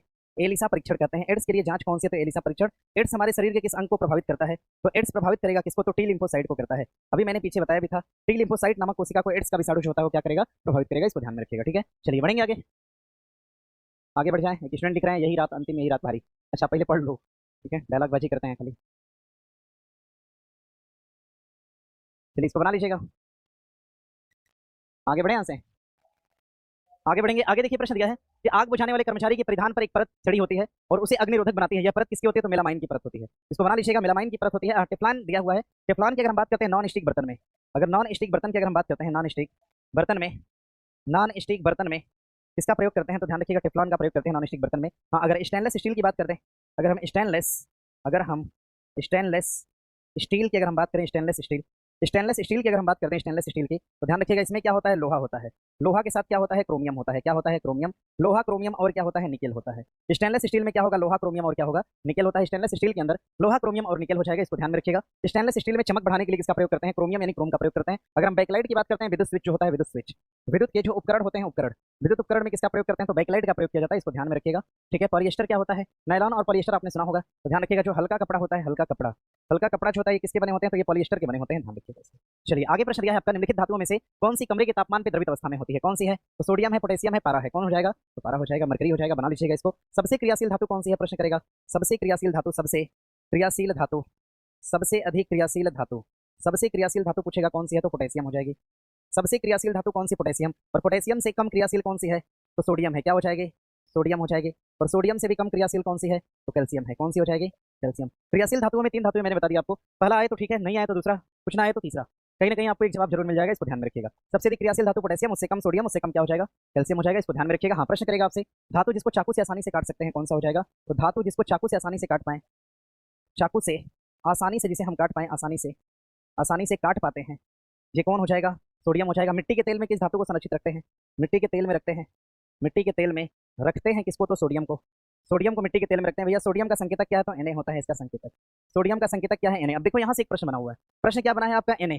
प्रश्न क्या बना है? Na यानी कि सोडियम Na24। यहाँ से प्रश्न पूछा है, और Na24 का काम क्या है? रक्त का थक्का न जमने देना, रक्त का थक्का जमने में सहायक धातु पूछेगा आपसे, सहायक धातु कौन सी हो जाएगी? तो सोडियम 24 हो जाएगी। ये क्वेश्चन एग्जाम में 2 से 3 बार था आपके बिहार पुलिस में, ठीक है, तो बना लीजिएगा। आगे देखिए प्रश्न दिया है आपका, आगे प्रश्न है, प्रश्न यह है कि कापर के बर्तन को लंबे समय तक नम धातु में खुला छोड़ देने पर उस पर हल्का हरा रंग का एक परत जमा हो जाता है। यह हरा पदार्थ निम्नलिखित में से क्या कौन सा होता है? कापर हाइड्रोक्साइड है, कापर कार्बोनेट है, ये दोनों होता है। कापर हाइड्रोक्साइड और कापर कार्बोनेट का क्या होता है? मिश्रण होता है, इसको, ठीक है। चलिए बढ़ेंगे आगे, अगला कहाँ पे? 24 होगा, 24 क्या है? 24 क्या दिखा रहा है? 23, 24 होगा। सोडियम 24 का प्रयोग करते हैं, ठीक है, इसको ध्यान में रखिएगा। ब्लड के क्लॉटिंग में इस तरह का क्वेश्चन तो था अभी पहले नंबर पे, इसको मैंने बताया था, अभी तो इसको सेकंड बार हम रिपीट कर रहे हैं। आगे देखिए प्रश्न दिया है आपका, ये बना लीजिएगा। हाँ, नेक्स्ट आगे ये है, निम्नलिखित में से कौन सी एक अति सक्रिय धातु है जो वायु में खुला छोड़ देने पर आग पकड़ लेती है? कौन पकड़ लेगी? फास्फोरस, सोडियम, ब्रोमीन या आयोडीन? उत्तर क्या हो जाएगा? अरे हवा में खुला छोड़ेंगे तो क्या पकड़ लेगा आग? फास्फोरस। हमने बताया था कि सबसे अधिक क्रियाशील कौन सी धातु है? सबसे अधिक क्रियाशील धातु, सबसे अधिक क्रियाशील धातु, सबसे अधिक क्रियाशील धातु कौन सी हो जाएगी? तो फास्फोरस होगी। सबसे अधिक क्रियाशील कौन सी हो जाएगी? फास्फोरस। अगर हम आयोडीन की बात करते हैं, आयोडीन से ध्यान रखिएगा, I131, आयोडीन की बात करेंगे तो I131, I131, इसको ध्यान में रखिएगा। I131 क्या है? तो ध्यान रखिएगा, थायराइड के उपचार के लिए क्या होती है? उपचार के लिए, थायराइड के उपचार के लिए क्या हो जाएगी? तो सहायक होगी। थायराइड के उपचार के लिए क्या हो जाएगी? सहायक हो जाएगी। कौन सी? आयोडीन 131 थायराइड के उपचार के लिए सहायक है। अगर हम आयोडीन की बात करते हैं, आयोडीन की कमी से कमी से होने वाला रोग कौन सा हो जाएगा, तो घेंगा रोग होगा। आयोडीन की कमी से कौन सा रोग, घेंगा रोग। हाँ, प्रश्न करेगा आपसे आयोडीन के बारे में, ध्यान रखिएगा ये क्या है, अधातु है, क्या हो जाएगी, अधातु। हाँ, लेकिन ये क्या होती है, चमकदार होती है। प्रश्न करेगा सर्वाधिक चमकदार अधातु कौन सी है, तो आयोडीन है, इसको बना लीजिएगा। और आयोडीन किस प्रकार का तत्व है, तो एक प्रकार का हाइड्रोजन तत्व है। और जानेंगे, लिखिएगा इसको, यह एक प्रकार का हाइड्रोजन तत्व है, एक प्रकार का हाइड्रोजन तत्व है। आयोडीन एक प्रकार का कैसा तत्व है, तो हाइड्रोजन तत्व है, इसको ध्यान में रखिएगा। हाँ, प्रश्न करेगा आपसे, प्रश्न करेगा, प्रश्न क्या पूछेगा आपसे, कमरे के तापमान पर, कमरे के तापमान पर, कमरे के तापमान पर द्रवित अवस्था में, ध्यान रखिएगा, हथेली के तापमान पे पारा, कमरे के तापमान पे कौन, ब्रोमीन। और हम सोडियम की बात करते हैं, अभी बता रहे थे सोडियम के बारे में, ध्यान रखिएगा। चलिए बढ़ेंगे आगे, आगे बढ़ेंगे। आगे देखिए प्रश्न दिया है आपका, आगे आगे प्रश्न है, कौन सा जीवाश्म ईंधन है, कोयला, पेट्रोलियम, प्राकृतिक गैस, कौन सा होना चाहिए, सभी होना चाहिए मेरे हिसाब से। कौन सा ईंधन एक प्रकार का जीवाश्म ईंधन है। जीवाश्म का मतलब पेड़ पौधे जीव जंतु दबने से जिस ईंधन का निर्माण होता है उसे हम क्या बोलते हैं, जीवाश्म। कोयला का निर्माण, पेड़ दबेगा तो कोयला बनेगा, जीव जंतु दबेगा तो पेट्रोल बनेंगे, और उनमें से कोयला और पेट्रोल से निकलने वाली गैस क्या होती है, नेचुरल गैस होती है। उत्तर हमारा क्या हो जाएगा, एक, दो और क्या होगा, तीन होगा। बना लिए सब लोग। चलिए आगे, आगे प्रश्न दिया है आपका, पेट्रोलियम के परिष्करण से प्राप्त उत्पाद क्या है। भैया पेट्रोल से क्या क्या निकल सकता है, पेट्रोल से क्या डीजल निकल सकता है क्या, हाँ, काहे नहीं निकलेगा। पैराफिन, मोम निकलती है क्या, एकदम निकलती है। मिट्टी का तेल निकलेगा, स्नेहक तेल निकलेगा, सब निकलेगा। इन सभी को हम पेट्रोकेमिकल उत्पाद कहते हैं, जितने भी लिखे हुए हैं बोर्ड पे। आगे प्रश्न दिया है आपका, निम्नलिखित में से कौन से परितंत्र का हिस्सा है। सभी पेड़ पौधे, सभी प्राणी और सूक्ष्मजीव, सभी जैविक और अजैविक घटक, ये सभी क्या है, परितंत्र के हिस्से। इसको बना लीजिएगा। हमारे पर्यावरण में, प्रश्न करेगा हमारे पर्यावरण में, हमारे पर्यावरण में सभी, सभी चाहे जैविक घटक हो, सभी जैविक घटक हो, चाहे कैसा घटक हो, तो अजैविक घटक हो, चाहे जैविक हो चाहे कैसा घटक हो, अजैविक घटक, ये दोनों घटक क्या है, परितंत्र के हिस्से कहलाते हैं। इसको ध्यान, चाहे घटक कैसा हो, जैविक हो चाहे घटक कैसा हो, अजैविक हो, ये सभी हमारे पर्यावरण में परितंत्र का हिस्सा है। इसको नोट कर लीजिएगा। जैसे जैविक घटक का मतलब पेड़ पौधा, अजैविक घटक का मतलब जैसे मोटर गाड़ी या कार, ये सभी तो पर्यावरण में तंत्र के हिस्से हैं। हालांकि क्या करते हैं, प्रदूषण फैलाते हैं। पेड़ पौधे क्या करते हैं, प्रदूषण फैलाने वाले को रोकते हैं। आगे प्रश्न दिया है आपका, कोशिका के संदर्भ में कथनों पर विचार करिए, यह किसी जीव की सूक्ष्मतम जीवित रचना है, सही बात है क्या। सर्वप्रथम कोशिका की खोज करने वाले रॉबर्ट हुक हैं। सबसे छोटी कोशिका जीवाणु कोशिका तथा सबसे बड़ी कोशिका शुतुरमुर्ग का अंडा है, सही बात है क्या। उत्तर क्या हो जाएगा, एक, दो और क्या होगा, तीन होगा। अब जरा कोशिका के बारे में पूरी बात लिखिए, जितना एग्जाम में पूछा था सब नोट करना है। सेल से आपकी परीक्षा में क्या क्या पूछा था जरा ध्यान दीजिएगा। कोशिका से आपकी परीक्षा में पूछा था सबसे पहला प्रश्न, प्रश्न दिया था आपसे कोशिका, प्रश्न दिया था आपसे कोशिका की खोज, कोशिका की खोज, खोज सर्वप्रथम यानी सबसे पहले किसने करा था। कोशिका की खोज करने वाले सबसे पहले कौन हो जाएंगे, रॉबर्ट हुक साहब हो जाएंगे। और भैया रॉबर्ट हुक ने जिस कोशिका को ढूंढा था, ये कोशिका जीवित थी कि मृत कोशिका थी, पहली मृत कोशिका को ढूंढा था रॉबर्ट हुक ने। और ध्यान रखिएगा, मृत कोशिका को कहां ढूंढा था, कार्क टिश्यू पर। कहां ढूंढा था, कार्क टिश्यू पर। मृत कोशिका को ढूंढने वाले कौन हो जाएंगे, तो रॉबर्ट हुक साहब हो जाएंगे। आगे बढ़िएगा, प्रश्न करेगा पहली जीवित कोशिका कौन ढूंढा था।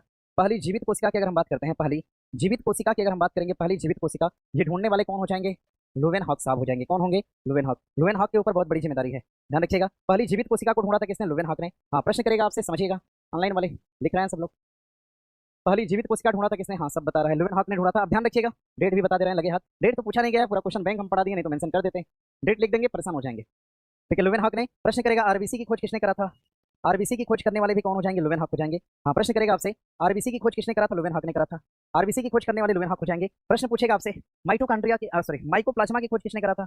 माइकोप्लाज्मा की खोज करने वाले कौन हो जाएंगे, माइकोप्लाज्मा की खोज करने वाले कौन हो जाएंगे, तो लुवेनहॉक हो जाएंगे। तीसरे नंबर पे आ जाइएगा, जीवित कोशिका ढूंढने वाले कौन है, लुवेनहॉक है। हाँ, स्पर्म की खोज किसने करा था, स्पर्म की खोज करने वाले कौन हो जाएंगे, तो ध्यान रखिएगा, ये भी लुवेनहॉक हो जाएंगे। लुवेनहॉक ने 3-4 वस्तुओं की खोज करा था, और जिसका भी किया था मैंने लिख दिया, और आपके एग्जाम में ये सारा कुछ पूछा गया है। ठीक है, इसको ध्यान में रखिएगा आप लोग। सर इंग्लिश मीडियम है, अंग्रेजी में बताइए, हिंदी पढ़िए, अंग्रेज बन रहे हैं। सारी बातों को नोट कर लीजिएगा। अब यहाँ से एक बात और ध्यान रखिएगा, अगर सेल के बारे में पूछता है, कोशिका के बारे में, तो याद रखिएगा कोशिका पर सिद्धांत, कोशिका पर, कोशिका पर सिद्धांत की अगर हम बात करते हैं, कोशिका पर सिद्धांत, अगर हम कोशिका पर सिद्धांत की बात करेंगे, कोशिका पर सिद्धांत, कोशिका पर जो पहला सिद्धांत था, पहला सिद्धांत, कोशिका पर पहला सिद्धांत या पहली थ्योरी देने वाले कौन थे, तो ध्यान रखिएगा स्लाइडेन और स्वान थे। स्लाइडेन और स्वान ने कोशिका पर पहला सिद्धांत दिया था, इसको ध्यान में रखिएगा। अब इसमें स्वान जो था, स्वान ये थोड़ा सा और ढूंढा, तो इसने देखा कि जो प्लांट की कोशिका है, जो प्लांट सेल है, इस प्लांट सेल के ऊपर क्या पाया गया, तो दीवार पाया गया, वाल पाया गया। तो इसने कहा कि प्लांट सेल की जो आउटर लेयर है, outer layer of plant cell is called wall, यानी सेल वाल, इसको बना लीजिएगा। आगे आगे दूसरे की अगर हम बात करते हैं, दूसरा, अगर हम सेकंड नंबर की बात करेंगे, दूसरे नंबर की, तो ध्यान रखिएगा सेकंड प्रयास किया था, सेकंड सिद्धांत देने वाले कौन थे, कोशिका का दूसरा सिद्धांत दिया था किसने, रुडोल्फ विर्चो ने दिया था। कौन दिया था, रुडोल्फ विर्चो ने कोशिका का सेकंड सिद्धांत दिया था, और इन्होंने बताया था कि ओमनी सेलुला, क्या बताया था, ओमनी सेलुला, इन्होंने ओमनी सेलुला, ओमनी सेलुला, ई सेलुला, ओमनी सेलुला और ई सेलुला का कंसेप्ट दिया था इन्होंने, ओमनी सेलुला और ई सेलुला का सिद्धांत दिया। इन्होंने कहा इस सिद्धांत के द्वारा कि हर पुरानी कोशिका, इन्होंने कहा कि हर पुरानी कोशिका, पृथ्वी पर सभी पुरानी कोशिका, हर पुरानी कोशिका एक नई कोशिका को जन्म देती है। हर पुरानी कोशिका एक नई कोशिका को जन्म देती है। इन्होंने कहा कि जो पुरानी कोशिका है इसको हम मदर सेल कहते हैं और जो नई जन्मी कोशिका है इसको हम डॉटर सेल के नाम से जानते हैं। इस बात को ध्यान रखिएगा। ये सिद्धांत आपके एग्जाम में बिहार पुलिस में पूछा हुआ था। इसको पकड़ के इसको पढ़ के भाग जाता है सब, ये भी पढ़ना होगा आपको, ठीक है। ओमनी सेलुला और ई सेलुला का कंसेप्ट देने वाले कौन थे? रुडोल्फ विर्चो हो जाएंगे, इसको ध्यान में रखिएगा। कोशिका का सिद्धांत आपने देख लिया, कुछ करता देख लिया। आप सुनिए जरा मेरी बात को। प्रश्न क्या पूछेगा परीक्षा में? प्रश्न परीक्षा में पूछेगा हमारी पृथ्वी पर सबसे बड़ी कोशिका, हमारी पृथ्वी पर सबसे बड़ी कोशिका कौन सी है? हमारी पृथ्वी पर सबसे बड़ी कोशिका, हमारी पृथ्वी पर सबसे बड़ी कोशिका कौन सी है? सबसे बड़ी कोशिका हमारी पृथ्वी पर सबसे बड़ी कोशिका कौन सी है? शुतुरमुर्ग का अंडा है। शुतुरमुर्ग का अंडा हमारी पृथ्वी पर सबसे बड़ी कोशिका कौन है? शुतुरमुर्ग का अंडा है। प्रश्न करेगा दूसरा, प्रश्न करेगा हमारी पृथ्वी पर सबसे छोटी कोशिका कौन सी है? हमारी पृथ्वी पर सबसे छोटी कोशिका की अगर हम बात करते हैं, हमारी पृथ्वी पर सबसे छोटी कोशिका कौन सी है? तो सबसे छोटी कोशिका कौन सी हो जाएगी? माइकोप्लाज्मा। क्या होगा? माइकोप्लाज्मा। अभी हम बता रहे थे माइकोप्लाज्मा को ढूंढने वाला व्यक्ति कौन था? लोवेनहॉक। कौन था? लोवेनहॉक। माइकोप्लाज्मा को किस किंगडम में रखा गया है? कौन सी किंगडम या कौन से जगत में इनको रखा गया? तो मोनेरा में। कहां पे रखा गया है? मोनेरा में इनको जगह दिया गया है। मोनेरा का विषय वस्तु हो जाएगा, इसको ध्यान रखिएगा। माइकोप्लाज्मा की खोज करने वाले कौन हो जाएंगे? तो लोवेनहॉक साहब हो जाएंगे। अब यहां से ध्यान रखिएगा तीसरे नंबर पे, मानव शरीर की सबसे बड़ी कोशिका, मानव शरीर की सबसे बड़ी कोशिका, मानव शरीर की सबसे बड़ी कोशिका कौन सी है? तो मानव शरीर की जो सबसे बड़ी कोशिका है ये कौन सी हो जाएगी? तो तंत्रिका कोशिका। सबसे बड़ी या फिर लंबी कोशिका, ये भी लिख लीजिएगा। लंबी कोशिका, नहीं तो कमेंट में सब आंदोलन करेगा। बड़ी या लंबी कोशिका कौन सी है? तो तंत्रिका कोशिका। कौन सी है? मानव शरीर की सबसे बड़ी या लंबी कोशिका कौन सी हो जाएगी भैया? तो तंत्रिका कोशिका हो जाएगी, बना लीजिएगा। हाँ, प्रश्न करेगा चौथे नंबर पे, मानव शरीर की सबसे छोटी कोशिका, मानव शरीर की सबसे छोटी कोशिका, मानव शरीर की सबसे छोटी कोशिका कौन सी है? तो ध्यान रखिएगा, मानव शरीर की सबसे छोटी कोशिका कौन सी हो जाएगी? तो आरबीसी हो। कौन है? तो आरबीसी हो जाएगी। हाँ, पांचवें नंबर पे प्रश्न करेगा आपसे। प्रश्न क्या करेगा? सुनिएगा। प्रश्न करेगा मानव शरीर की सबसे बड़ी जनन कोशिका, मानव शरीर की सबसे बड़ी जनन कोशिका की अगर बात करेगा, जनन कोशिका, मानव शरीर की सबसे बड़ी जनन कोशिका ये कौन सी हो जाएगी? तो ओवा हो जाएगी। मानव शरीर की सबसे बड़ी जनन कोशिका क्या है? ओवा। हाँ, छठे नंबर पे आना। प्रश्न करेगा आपसे मानव शरीर की सबसे छोटी मानव शरीर की सबसे छोटी जनन कोशिका, मानव शरीर की सबसे छोटी जनन कोशिका कौन सी है? तो ये कौन सी हो जाएगी? स्पर्म हो जाएगी। बना लीजिए भैया, हाथ दर्द करने लगा मेरा। सर एक बार किंगडम बता दीजिए, एक बार नहीं 2-4 बार मैंने बताया हुआ है। प्रश्न आएगा तो एक बार फिर बता देंगे, कोई बहुत बड़ी बात नहीं है, आसान होता है सब।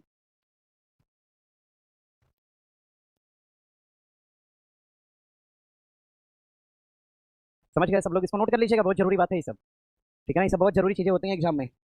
आपके एग्जाम में जनरल साइंस से क्वेश्चन बनेगा, ये सब छोटा छोटा फैक्ट आपसे पूछ देता है और परेशान हो जाते हैं आप। इसको बना लीजिएगा। चलिए बढ़ेंगे आगे, आगे बढ़ेंगे आगे। सर आज ठीक पढ़ा रहे हैं। अच्छा, क्या क्या लिखता है बताइए? रोज खराब पढ़ाते हैं।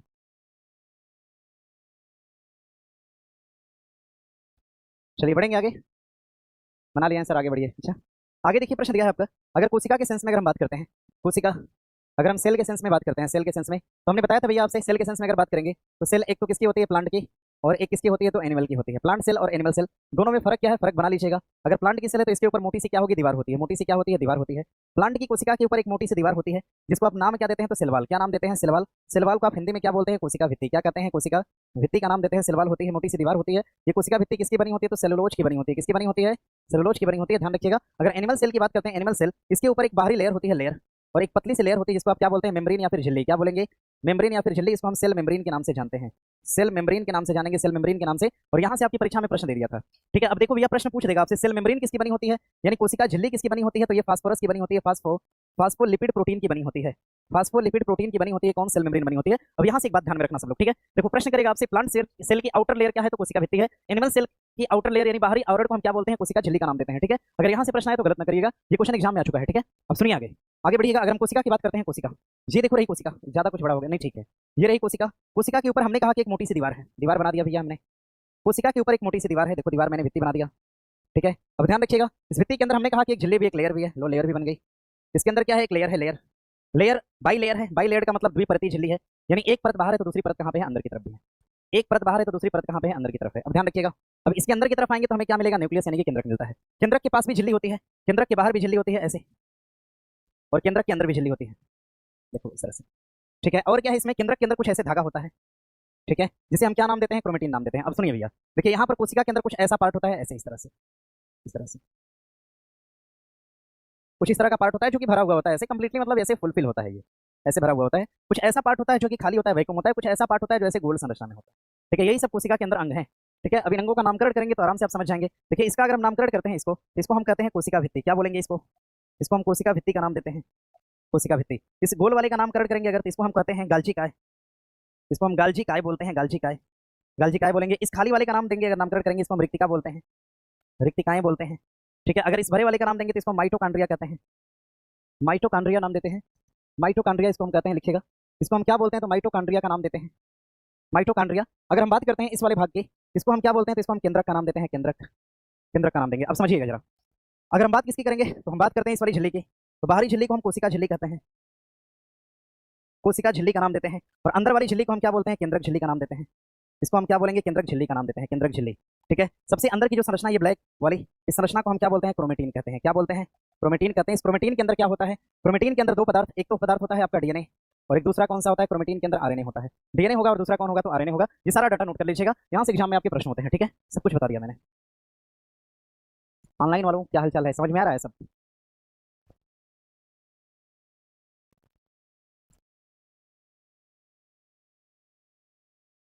बीपीएससी एस्पिरेंट हंस रहा है, क्या हंस रहे हो जी? सर सोशल 300 क्वेश्चन कहाँ है? क्या पूछ रहे हैं सर? हट जाइए आप, इसको बना लीजिएगा, ये सब देख लीजिए, ये सब सुने हैं ना? सब सुना होगा, ये सब सब क्लास में पढ़ाए हुए हैं हम। ये सब देखिए सुने हैं नाम ना? सब सुना सुना है नाम होगा, और सब मैंने कहीं ना कहीं कहीं ना कहीं कहीं ना कहीं पढ़ाया हुआ है। भाई इसको थोड़ा सा और पढ़ लेते हैं। मैंने तो बताइए थोड़ा और पढ़ा दें इसमें, थोड़ा सा और इसको पढ़ लेंगे तो शायद ये ठीक ठाक हो जाएगा कंप्लीट। आइए थोड़ा और पढ़ने का प्रयास करते हैं, प्रयास तो करिए सकते हैं। देखिए यहाँ से क्वेश्चन क्या बनेगा, सुनिएगा। रिक्तिकाएं जो होती हैं, रिक्तिकाएं, इनको हम खाली स्थान बोलते हैं, वैक्यूम। ये अपने आप में क्या होते हैं? स्पेस होती है, खाली स्थान होती है। देखो एक तो प्रश्न ये, क्रोमेटिन एक धागेनुमा संरचना होती है। क्रोमेटिन क्या है? धागेनुमा एक संरचना होती है, संरचना। क्रोमेटिन क्या है? धागेनुमा एक संरचना होती है। अब डीएनए, डीएनए क्या होता है? डबल हेलिक्स होता है, डबल हेलिक्स, डबल हेलिक्स। और आरएनए क्या होता है? Single helix. अब इसको हम अच्छे से बता देंगे, डीएनए आरएनए। फिलहाल यहाँ पे थोड़ा सा जान लीजिए, डबल हेलिक्स और सिंगल। देखिए जो धागा है ना, धागा, इस धागा में बहुत सारा गुच्छा होता है। कुछ धागा ऐसा होता है जो डबल होता है, कुछ धागा ऐसा होता है जो सिंगल होता है। जो धागा डबल होगा उसको हम डीएनए बोलेंगे, जो धागा सिंगल होगा उसको हम क्या बोलते हैं? तो आरएनए का नाम देते हैं। आगे कोशिका भित्ति की बात हम करते हैं, ये केवल प्लांट सेल में होती है। कहाँ पर होती है? प्लांट सेल में। और किससे बनी होती है? अभी मैंने बताया सेलुलोज से बनी होती है। गाल्जी काय को हम क्या बोलते हैं? भोजन को पैकिंग करता है। भोजन का पैकिंग उपकरण कौन सा हो जाएगा? तो गाल्जी काय हो जाएगा। हमारी कोशिका में भोजन की पैकिंग कौन करता है? गाल्जी काय करता है, इसको ध्यान रखिएगा। हाँ, कोशिका का पावर हाउस कौन सा होता है? कोशिका का पावर हाउस क्या हो जाएगा? Power house. कोशिका के पावर हाउस को हम बोलते हैं माइटोकॉन्ड्रिया। इस बात को ध्यान रखिएगा। और ध्यान रखिए, कोशिका की सबसे बड़ी इकाई क्या होती है? तो केंद्रक होती है। कोशिका की सबसे बड़ी इकाई क्या है? तो भैया केंद्रक है। तो सब देखिए लिए लगभग। कोशिका झिल्ली किसकी बनी होती है? फास्फोलिपिड और प्रोटीन की बनी होती है, सब मैंने बता दिया। अब यहाँ से चलते हैं आगे, आगे बढ़ेंगे। आगे प्रश्न दिया है, प्रोकैरियोटिक कोशिकाओं के संदर्भ में दिया है, कथनों पर विचार करिए। इसमें केंद्रक झिल्ली अनुपस्थित होती है। विषाणु और नीले हरे शैवाल इसके उदाहरण है। सही बात है क्या? बात क्या है? ठीक है, ठीक है भैया, ठीक बात है। यानी उत्तर क्या हो जाएगा? सी हो जाएगा। आगे देखिए प्रश्न दिया है कि लुटनिक, स्थैतिक और सर्पिक घर्षण में बताइए, इसको व्यवस्थित करिए। घर्षण के कारण बलों को व्यवस्थित करिए, बलों को व्यवस्थित करिए। सबसे अधिक बल किसमें लगेगा? स्थैतिक में लगेगा, सर्पी में, कि लुटनिक में? किसमें लगेगा? लुटनिक में। अगर इसको इसे लुढ़काना है तो बल ज्यादा लगेगा, अपने आप लुढ़क गया। सरकाना है तो भी बल नहीं लगेगा, हाँ, लेकिन उठा के अगर यहाँ से यहाँ रखना हो तो बल क्या होगा? ज्यादा लगेगा। यानी सबसे अधिक बल किसमें लगेगा? स्थैतिक में। किसमें लगेगा? स्थैतिक में। उसके बाद किसमें लगेगा? सर्पिक में। उसमें उसके बाद किसमें? लुटनिक में। सबसे कम घर्षण किसमें लगता है? लुटनिक में। उससे कम इसमें, सबसे अधिक किसमें होता है? स्थैतिक में होता है। बना लेंगे इसको, बना लीजिए। घर्षण यानी फ्रिक्शन की अगर हम बात करते हैं, फ्रिक्शन, फ्रिक्शन की अगर हम बात करते हैं, फ्रिक्शन की, तो ध्यान रखिएगा, ध्यान रखिएगा। वस्तु और सतह के बीच, सतह के बीच लगने वाला जो बल होता है, और लगने वाला खाली बल नहीं, लगने वाला संपर्क बल, लगने वाला जो संपर्क बल होता है, वस्तु और सतह के बीच लगने वाला जो संपर्क बल होता है, इसी संपर्क बल को हम क्या बोलते हैं? तो ध्यान रखिएगा, लगने वाला जो संपर्क बल होता है, इस बल को हम क्या बोलते हैं? स्थैतिक बल बोलते, सॉरी, घर्षण बल बोलेंगे। क्या बोलते हैं? घर्षण बल कहते हैं। अगर इसको लिखना है, देखना है, देख लीजिए। ये सरफेस है, मान लीजिए ये सरफेस है, हमारे घर का फर्श है। इस घर के फर्श पे हमने क्या किया? एक बड़ी सी वस्तु ऐसे रख दिया, इस तरह से रख दिया। और वस्तु अपने स्थान से हटती नहीं है, क्योंकि इसके बीच क्या होता है? बल लगा होता है। और इसी बल को हम क्या बोलते हैं? घर्षण बल। क्या बोलेंगे? घर्षण। अब इसको उठाना कठिन हो जाएगा, लेकिन ऐसे ठेलना आसान हो जाएगा। ठीक है, अगर इसमें पहिया लगा दे तो इसको रोलिंग करना और आसान है। ध्यान रखिएगा, जैसे सिलेंडर देखें, सिलेंडर उठा के रखना मुश्किल है। उठाएंगे तो कौन सा घर्षण काम करता है? स्थैतिक घर्षण। लौटा के ढंगरा देंगे तो कौन सा? लुटनिक घर्षण। अगर सरकाएंगे तो भी मुश्किल है। देखिए उठाना और ज्यादा कठिन है, सरकाना थोड़ा सा आसान है, लेकिन लुटनिक, लौटा के ऐसे ढंगराना क्या एकदम आसान है। लुटनिक घर्षण सबसे कम होता है, उससे कम सर्पी, और सबसे अधिक घर्षण बल किसमें काम करता है? स्थैतिक में। लिख लीजिएगा बल्कि इसको, देखिएगा, सर्वाधिक घर्षण बल, सर्वाधिक घर्षण जो होता है, घर्षण, ये कौन सा बल होता है? स्थैतिक होता है। स्थैतिक घर्षण जो होता है, ये सबसे अधिक घर्षण इसमें होता है। और ध्यान रखिएगा, घर्षण को कम करने के लिए, घर्षण को कम करने के लिए, घर्षण को कम करने के लिए, अगर हमें घर्षण को क्या करना है? कम करना है। घर्षण को कम करने के लिए हम क्या करते हैं? तो ध्यान रखिएगा, स्नेहक का प्रयोग करते हैं। घर्षण को कम करने के लिए स्नेहक का प्रयोग किया जाता है, इस बात को ध्यान रखिएगा। घर्षण को कम करने के लिए हम किसका प्रयोग करते हैं? तो स्नेहक का। घर्षण को कम करने के लिए स्नेहक का प्रयोग किया जाता है, स्नेहक का प्रयोग करते हैं घर्षण को कम करने के लिए। आगे प्रश्न दिया निम्नलिखित तत्वों पर विचार करिए। नमक का घुला हुआ जल विद्युत का अच्छा चालक है। आसुरित जल भी विद्युत का एक अच्छा चालक है, बहुत अच्छा चालक नहीं है। आसुरित जल का मतलब डिस्टिल्ड वाटर, ध्यान रखिएगा। पेयजल में खनिज लवणों की अल्प मात्रा प्राकृतिक रूप से विद्यमान होती है, इसलिए विद्युत के क्या है? सुचालक है। बात क्या है? सही है, ये भी क्या है? सही है। एक और तीन, अच्छा एक सेकंड, इसमें क्या दिया है आपका? पूछा क्या है आपसे? असत्य खाली पूछा है ना, कौन सा गलत है? केवल 2 गलत है। आगे दिया है प्रश्न आपका आगे, पृथ्वी कई परतों में बटी, इसमें से कौन सी परत भूस्पंदन के लिए उत्तरदायी है? कौन सी है? कौन सी परत है? परपटी की परत है। कौन सी परत है? परपटी। ध्यान रखिए, तो भूगोल का विषय है। सबसे ऊपरी भाग को हम क्या बोलते हैं? परपटी का भाग। क्या बोलेंगे? परपटी का भाग होता है। सबसे ऊपरी भाग कौन सा है? परपटी का भाग है। उसके बाद कौन सा हिस्सा है? मेंटल का भाग है। कौन सा भाग है? मेंटल का भाग है। और सबसे अंदर के भाग को हम क्या बोलते हैं? क्रोड का भाग। कौन सा भाग होता है? क्रोड का भाग होता है। सबसे अंदर का भाग किसका होता है? तो क्रोड का भाग होता है, इसको ध्यान में रखिएगा। आगे देखिए प्रश्न दिया है आगे, प्रकाश के परावर्तन के संदर्भ में निम्नलिखित तत्वों पर विचार करिए। इस घटना में आपतन कोण सदैव परावर्तन कोण के क्या होता है? बराबर होता है। बता रहे थे क्लास में इसको। आपतन कोण जब भी प्रकाश में परावर्तन होगा तो आपतन कोण हमेशा परावर्तन कोण के क्या होता है? बराबर होता है। और तीनों आके कहां मिलते हैं? एक अभिलंब पे मिलते हैं। आपतन कोण, परावर्तन कोण और अभिलंब तीनों एक बिंदु पे आके क्या होते हैं? मिलते हैं। आपतित किरण, परावर्तित किरण तथा आपतन पर खींचा गया अभिलंब, ये तीनों एक ही तल में होते हैं, है ना? एक ही तल में, यानी स्टेटमेंट ये भी क्या है? सही है। दोनों स्टेटमेंट क्या हो जाएगा? ठीक हो जाएगा। चलिए बढ़ेंगे आगे। आगे प्रश्न दिया है आपका, निम्नलिखित में से नेत्रों का कौन सा भाग नेत्र के विशिष्ट रंग के लिए उत्तरदायी होता है? ध्यान रखिएगा, कौन होता है? नहीं कॉर्निया नहीं भैया। रंग की बात करेगा तो कौन होता है? आइरिस होता है। आंखों का रंग कौन निर्धारित करता है? लिख लीजिएगा। आंखों का रंग निर्धारण, आंखों का रंग निर्धारण कौन करता है? तो ध्यान रखिएगा, आंखों के रंग का निर्धारण कौन करेगा? तो कॉर्निया करता है। कॉर्निया करता है। आंखों के रंग का निर्धारण कौन करेगा? तो कॉर्निया। आंखों के रंग का निर्धारण करता है कौन? तो कॉर्निया करेगा।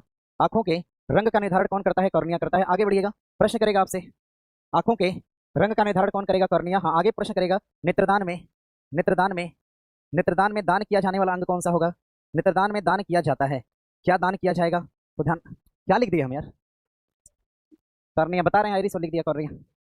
लिख लीजिएगा, इसका उत्तर हो जाएगा आइरिस।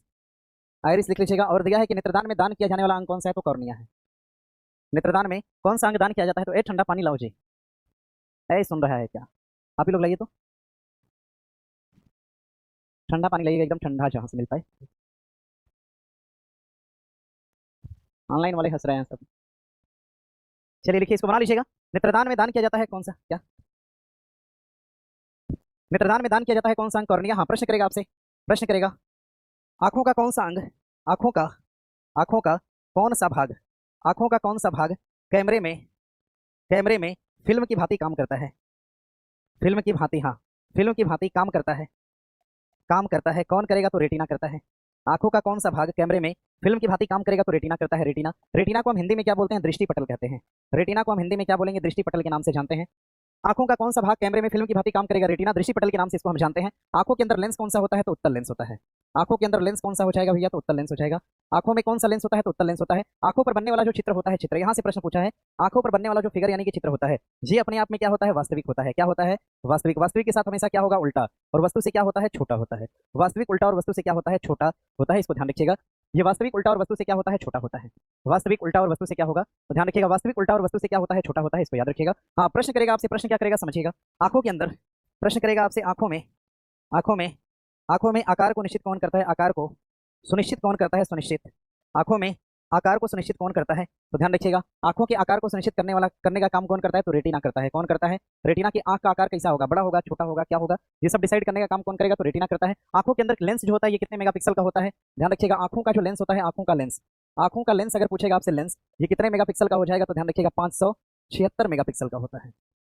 आंखों का लेंस कितने मेगापिक्सल का हो जाएगा? तो 576 मेगापिक्सल का लेंस होता है आंखों का। और आगे बढ़ेंगे, आगे प्रश्न दिया है, प्रश्न है कि तारों के संदर्भ में तत्वों पर विचार करिए। तारे सूर्यास्त होते ही पूर्व में उदित होते हैं, यानी सूर्य अगर अस्त होगा पश्चिम में तो तारा पूरब से निकल जाएगा। ऐसा नहीं है भैया, सूर्य के साथ क्या निकलता है? तारा। जहां से सूर्य निकलेगा वहीं से क्या निकलेगा? तारा निकलेगा। स्टेटमेंट एक क्या हो जाएगा? गलत। तारों के बीच की दूरी को प्रकाश वर्ष में व्यक्त किया जाता है। ध्यान रखिएगा, तारों के बीच की दूरी को हम प्रकाश वर्ष में व्यक्त करेंगे क्या? कर देते हैं, ठीक है। यानी कि उत्तर हमारा क्या हो जाएगा? 2 सही है केवल। इसको केवल 2 सही लिख लीजिएगा, केवल 2 सही है, केवल 2 सही है, इसका जवाब लिख लीजिएगा।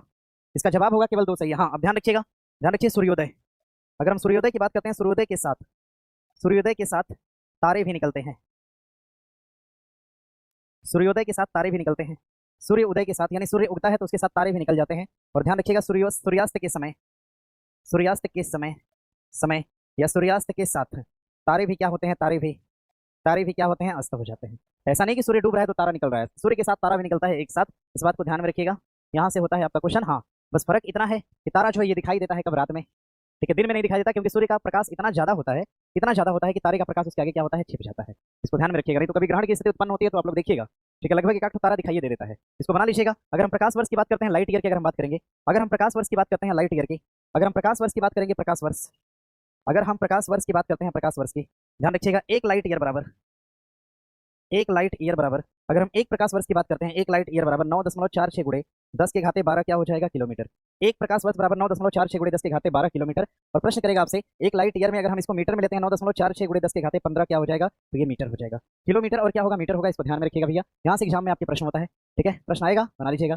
सर अभी हिस्ट्री बचा है, थोड़ा तेज पढ़ाइए। अच्छा, साइंस छोड़ दें, सब पढ़ना है, ठीक है। साइंस का अपना एक अलग वेटेज है, कम से कम इतना साइंस तो पढ़ी के चाहिए ना, 13 है तो उसमें 10 बनाने की क्षमता हो आपके अंदर। न्यूमेरिकल छोड़ दीजिएगा, केमिकल रिएक्शन छोड़ दीजिएगा, और उम्मीद है कि उसके बाद बचा हुआ क्वेश्चन आप नहीं छोड़ पाइएगा चाहते हुए भी, ठीक है। चाहेंगे तो भी उत्तर लग जाएगा, चाहेंगे अगर मन होगा कि नहीं इसको छोड़ें, इसका भी उत्तर लगा के आइएगा। सब पढ़ाया मैंने। साइंस का कौन सा ऐसा हिस्सा जो मैंने टच नहीं किया है, बताइए। इसको बना लीजिएगा। सर एस्टेरॉइड क्या होता है, अच्छा एस्टेरॉइड क्या होता है, सुन लीजिएगा। एस्टेरॉइड क्या होता है, एस्टेरॉइड, अगर हम एस्टेरॉइड की बात करते हैं, एस्टेरॉइड, अगर हम एस्टेरॉइड की बात करेंगे, एस्टेरॉइड, एस्टेरॉइड एक प्रकार के क्षुद्रग्रह होते हैं। ये क्या होते हैं, क्षुद्रग्रह होते हैं। देखिए, ग्रह जब जब महाविस्फोट हुआ तो सबसे बड़ा पिंड जो था, जो सबसे जलता हुआ पिंड था, वो क्या बना, तारा बना। उसको हमने कहा सूर्य। अब उसके परिप्रेक्ष्य में उसके इक्विवेलेंट जो छोटे पिंड थे, जो उसके चारों तरफ घूमने लगे, वो क्या बने, ग्रह बने। ग्रहों से जो छोटा था वो क्या बना, उपग्रह बना। और जो एकदम से छोटा था, एकदम छोटा कर था, वो क्या बना, एस्टेरॉइड बना, ठीक है। और ये एस्टेरॉइड कहाँ पे, मंगल और बृहस्पति के बीच अवस्थित है। आगे प्रश्न दिया है, बुध, शुक्र, पृथ्वी, अरुण और यूरेनस। इसका जवाब देना है आपको। जवाब ये देना है कि सूर्य के सबसे निकटतम ग्रह कौन सा है, तो बुध है। बात तो ठीक है। रात्रि के आकाश में सबसे अधिक चमकीला ग्रह कौन सा है, तो शुक्र चमकीला है। आगे सौर परिवार का सबसे बड़ा, सब ठीक है, सब मिलाइएगा, 1 2 3 और क्या हो जाएगा, 4 हो जाएगा। सब बना लीजिएगा, सब ठीक है। आगे बढ़ सकते हैं, आगे बढ़ेंगे। सौर मंडल पढ़ा दिया ना, वहां से पढ़ लीजिएगा। पृथ्वी नीली है, मंगल लाल है और शनि पीला है। ऐसा बात है क्या, ऐसी बात है यही बात ऐसी। आगे देखिए, प्रश्न दिया है आपका कि सूर्य पृथ्वी का निकटतम, एक सेकंड थोड़ा पीछे आए, हम पीछे आते हैं, थोड़ा थोड़ा पीछे आते हैं, पीछे आते हैं। शनि का जो रंग है ना, ये गलत हो जाएगा। शनि का जो रंग है, शनि का रंग, शनि का जो रंग होता है, रंग, ये क्या होता है, ध्यान रखिएगा। शनि का जो रंग होगा, ये कौन सा होता है, ये गहरा भूरा होता है। ये क्या हो जाएगा, गहरा भूरा होता है। शनि का रंग गहरा भूरा होता है। कुछ लोग कहते हैं कि शनि भैया क्या होता है, काला भी होता है, ठीक है। अब लोगों के कहने पे तो हम उत्तर बदलेंगे नहीं, हाँ, लेकिन ये बात है साइंटिफिक तौर पे कि पीला ग्रह किसको हम बोलते हैं, तो बृहस्पति को बोलते हैं। जब पीला ग्रह बृहस्पति है तो शनि उत्तर कट जाएगा, यानी हमारा उत्तर क्या हो जाएगा, 1 और 2 हो जाएगा। बोलिए भैया ऑनलाइन वाले, क्या है, सर काला होता है, अच्छा भूरा होता है सर, हाँ गहरा भूरा होता है, मैंने लिख दिया है, ठीक है। क्लास में मैंने पढ़ाया हुआ है, ब्राउन सब बना के दिखा रहा है ऐसे, है ना। ऑनलाइन वाला सब बहुत कलाकार होता है जी, फोटो भेज देगा सांप का इसे ठीक है। परिस्थिति तंत्र में अब घटक क्या है, बाज भेज देगा, ठीक है। चिड़िया देता है कि नहीं, मेढक को कौन खाएगा, तो इसे सांप बना के भेज देगा, सर यही खाएगा, लिखता नहीं है कि नहीं सांप खा जाएगा। चलिए आगे बढ़ेंगे, आगे बढ़ेंगे। आगे प्रश्न दिया है आपका कि सूर्य पृथ्वी का निकटतम तारा है। सूर्य के पश्चात दूसरा निकटतम तारा निम्नलिखित में से कौन सा है, सीरियस है, ध्रुव तारा है कि अल्फा सेंचुरी है। भैया पृथ्वी के निकट दूसरा सबसे निकटतम तारा कौन सा है, तो अल्फा सेंचुरी है, ठीक है। इस बात को ध्यान रखिएगा। हाँ, प्रश्न करेगा आपसे, प्रश्न करेगा आपसे, सूर्य के निकटतम तारा कौन सा है, सूर्य के सबसे निकटतम, सूर्य के सबसे निकटतम की अगर हम बात करते हैं, निकटतम, सूर्य के सबसे निकटतम तारा कौन सा है। आगे बढ़िएगा। प्रश्न करेगा आपसे, सबसे चमकीला तारा कौन सा है, सबसे चमकीला तारा कौन सा है, सबसे चमकीला तारा कौन सा है, बना लीजिएगा। पृथ्वी के निकटतम तारा हो जाएगा अल्फा सेंचुरी, तो सूर्य के निकट कौन हो जाएगा, तो प्रॉक्सिमा सेंचुरी होता है। क्या होता है, प्रॉक्सिमा सेंचुरी हो जाएगा। प्रॉक्सिमा सेंचुरी नामक तारा सूर्य के निकट होता है। और सबसे चमकीला तारा कौन सा होता है, तो साइरस होता है। क्या हो जाएगा, साइरस तारा। सबसे चमकीला तारा कौन सा होता है, तो साइरस तारा होता है। इसको ध्यान रखिएगा। अगर हम ध्रुव तारा की बात करते हैं, इसकी दिशा क्या होती है, उत्तर की ओर। ध्रुव तारा की दिशा क्या होती है, उत्तर की ओर होती है। ध्रुव तारा की दिशा क्या होती है, उत्तर की ओर होती है दिशा। ध्रुव तारा की दिशा क्या होती है, उत्तर की ओर। सबसे चमकीला तारा साइरस, सब मैंने बता दिया। अब बढ़ने देते हैं आगे। हाँ, आगे आगे एक नोट कर लीजिएगा। प्रश्न करेगा आपसे, भ्रूण तारा क्या होता है, भ्रूण तारा, भ्रूण तारा क्या होता है, भ्रूण तारा, जिसको आप एम्बरी स्टार के नाम से जानते हैं, इसको आप एम्बरी स्टार बोलते हैं, एम्बरी स्टार। तो तारे की जो प्रारंभिक अवस्था है, तारे की प्रारंभिक अवस्था, तारे की जो प्रारंभिक अवस्था है, प्रारंभिक अवस्था, इसको आप एम्बरी स्टार के नाम से जानते हैं। और ध्यान रखिएगा, तारे की जो माध्यमिक अवस्था है उसको आप क्या बोलते हैं, तो माध्यमिक अवस्था को आप क्या बोलेंगे, तो पल्सर तारा के नाम से जानते हैं, न्यूट्रॉन तारा के नाम से जानते हैं। चलिए आगे बढ़े यहाँ से। जो लाल फूल लिखता है ना, अब अगर एग्जाम नहीं निकला ना, अगर तुम मिल गया, सबसे पहले तुमको मारेंगे, ठीक है। हर कमेंट में लाल फूल नीला फूल करेगा, परीक्षा निकलनी चाहिए। चलिए बढ़ेंगे आगे।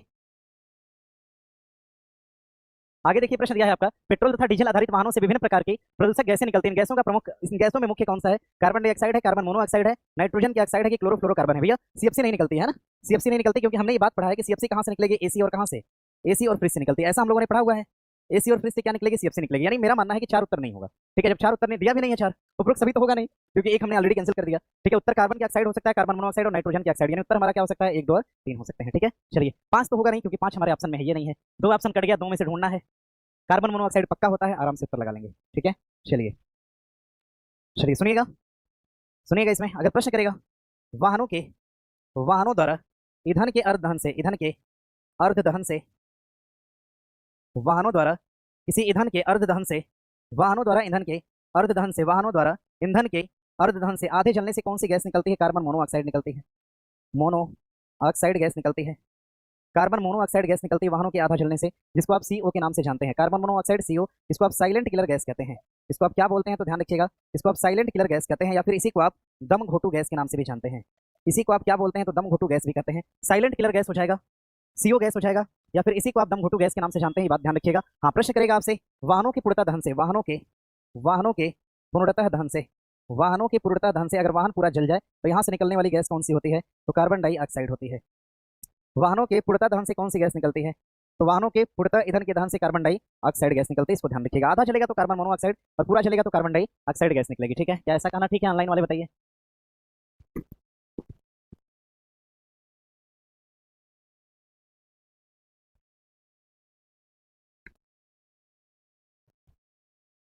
इसको बना लीजिएगा सर। कब तक चलेगा? चलेगा निश्चित काल तक, जब तक खत्म ना हो जाए, सुबह तक। इसको बना लीजिएगा। आगे अगर प्रश्न करेगा आपसे, हाँ ठीक है, सारा कुछ मैंने बता दिया है। हाँ, सीएफसी के बारे में, एसी और फ्रिज से निकलती है कौन सीएफसी? हाँ, एक बात और ध्यान रखिएगा, ओजोन परत को, ओजोन परत का, ओजोन परत की अगर हम क्षरण की बात करते हैं, ओजोन परत का क्षरण करती है, ओजोन परत का क्षरण करती है, कौन करती है? तो सीएफसी करती है। ओजोन परत का क्षरण कौन करेगा? तो सीएफसी करती है ओजोन परत का क्षरण। ये बात ध्यान रखिएगा। आगे प्रश्न दिया है कि किसी ठोस पदार्थ के द्रव में परिवर्तित हुए बिना सीधे गैसीय अवस्था में परिवर्तन हो जाने की प्रक्रिया को हम क्या बोलते हैं? ठोस पदार्थ के द्रव में परिवर्तित हुए बिना सीधे किसमें बदल गया? गैस में। ठीक है, क्या हो जाएगा? ऊर्ध्वपातन हो जाएगा।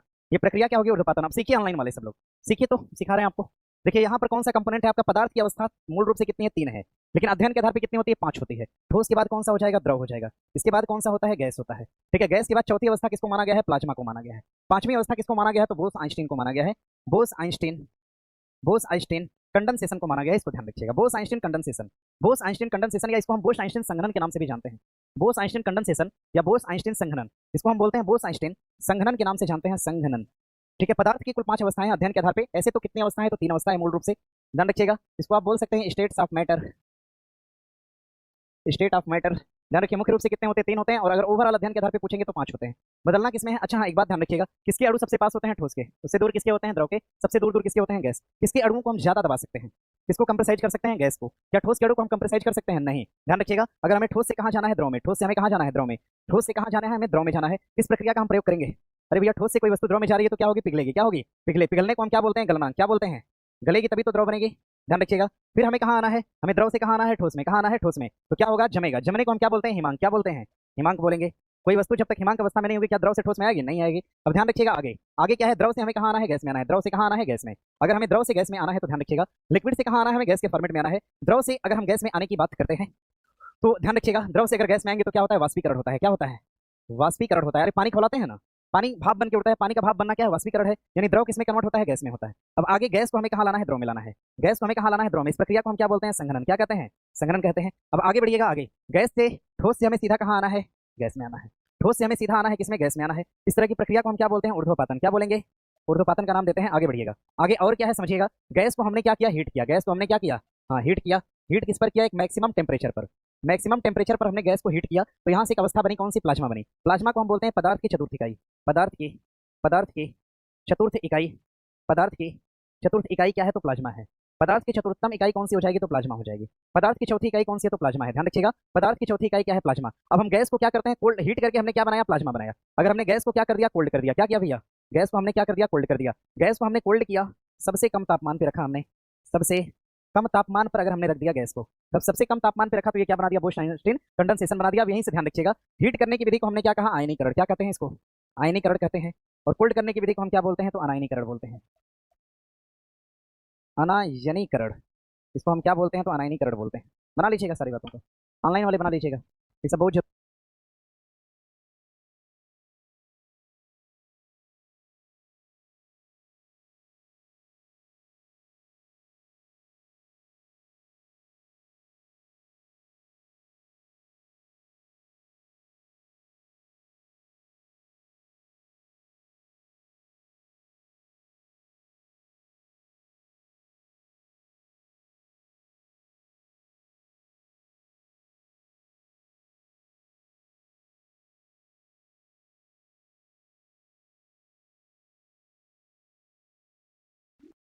इसको बना लीजिएगा, इसको बना लीजिएगा, चलाएं देखिए आज रात तक।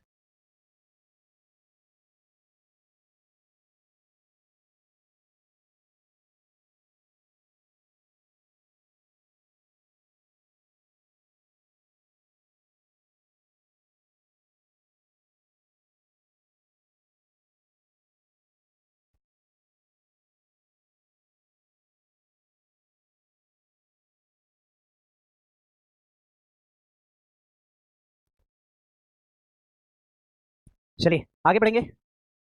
आगे देखिए प्रश्न दिया है आपका कि मोमबत्ती के जलने की प्रक्रिया में कौन सा परिवर्तन होता है। देखिए मोमबत्ती जलेगी तो सुनिएगा, देखिए मोम पिघलता है तो भौतिक परिवर्तन है, और जलेगा तो कैसा परिवर्तन होता है, रासायनिक होता है। ठीक है, उत्तर लगा लीजिएगा, ए और बी दोनों हो जाएगा। इसको बना लीजिएगा। आगे प्रश्न दिया निम्नलिखित में से किसे परमाणु सिद्धांत के प्रस्तुतकर्ता के रूप में जाना जाता है। डाल्टन को। किसको जाना जाता है? डाल्टन। हाँ, परमाणुवाद का सिद्धांत कौन दिया था? परमाणुवाद का सिद्धांत, परमाणुवाद के सिद्धांत की अगर हम बात करते हैं, परमाणुवाद का सिद्धांत दिया गया था, परमाणुवाद का सिद्धांत ये दिया गया था किसके द्वारा? तो परमाणुवाद का सिद्धांत दिया गया था किसके द्वारा? जॉन डाल्टन द्वारा।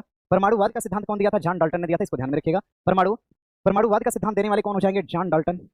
ठीक है, परमाणुवाद का सिद्धांत कौन दिया था? जॉन डाल्टन ने दिया था, इसको ध्यान में रखिएगा। आगे देखिए प्रश्न दिया है, आगे प्रश्न दिया है आपका, सूची 1 को 2 से मिलान करिएगा। इसके लिए मैंने बताया था आपसे क्लास में ही, ईटा पर नाचे मोर, ऐसा मैंने बताया था आपसे, ईटा पर नाचे मोर, ईटा पर नाचे मोर मैंने बताया था आपसे। इसमें इलेक्ट्रॉन ई से हो जाएगा आपका इलेक्ट्रॉन, टा से क्या हो जाएगा? थॉमसन। ठीक है, प से क्या हो जाएगा आपका? प्रोटॉन, र से क्या हो जाएगा? रदरफोर्ड। क्या होगा? रदरफोर्ड। न से क्या हो जाएगा आपका? न्यूट्रॉन होगा। छ से क्या हो जाएगा? चैडविक होगा। ठीक है, मो से क्या हो जाएगा? मैडम क्यूरी, मो से हो जाएगा मैडम क्यूरी। और ध्यान रखिएगा, र से क्या हो जाएगा? तो रेडियम हो जाएगा, र से क्या होगा? तो रेडियम हो जाएगा, इसको ध्यान में रखिएगा। र से क्या होगा? रेडियम। आगे बढ़िएगा, प्रश्न दिया है आपका, अच्छा ये लगा नहीं था यार, इसको बना लीजिएगा। उत्तर क्या है? ए है, लिख देते हैं ए, न्यूट्रॉन चैडविक। ठीक है, आगे प्रश्न दिया है कि निम्नलिखित में से किसमें न्यूट्रॉन अनुपस्थित होता है? हीलियम में, हाइड्रोजन में, ऑक्सीजन में या बेरिलियम में? उत्तर हमारा क्या हो जाएगा? हीलियम होगा कि हाइड्रोजन? उत्तर क्या है? हाइड्रोजन होगा।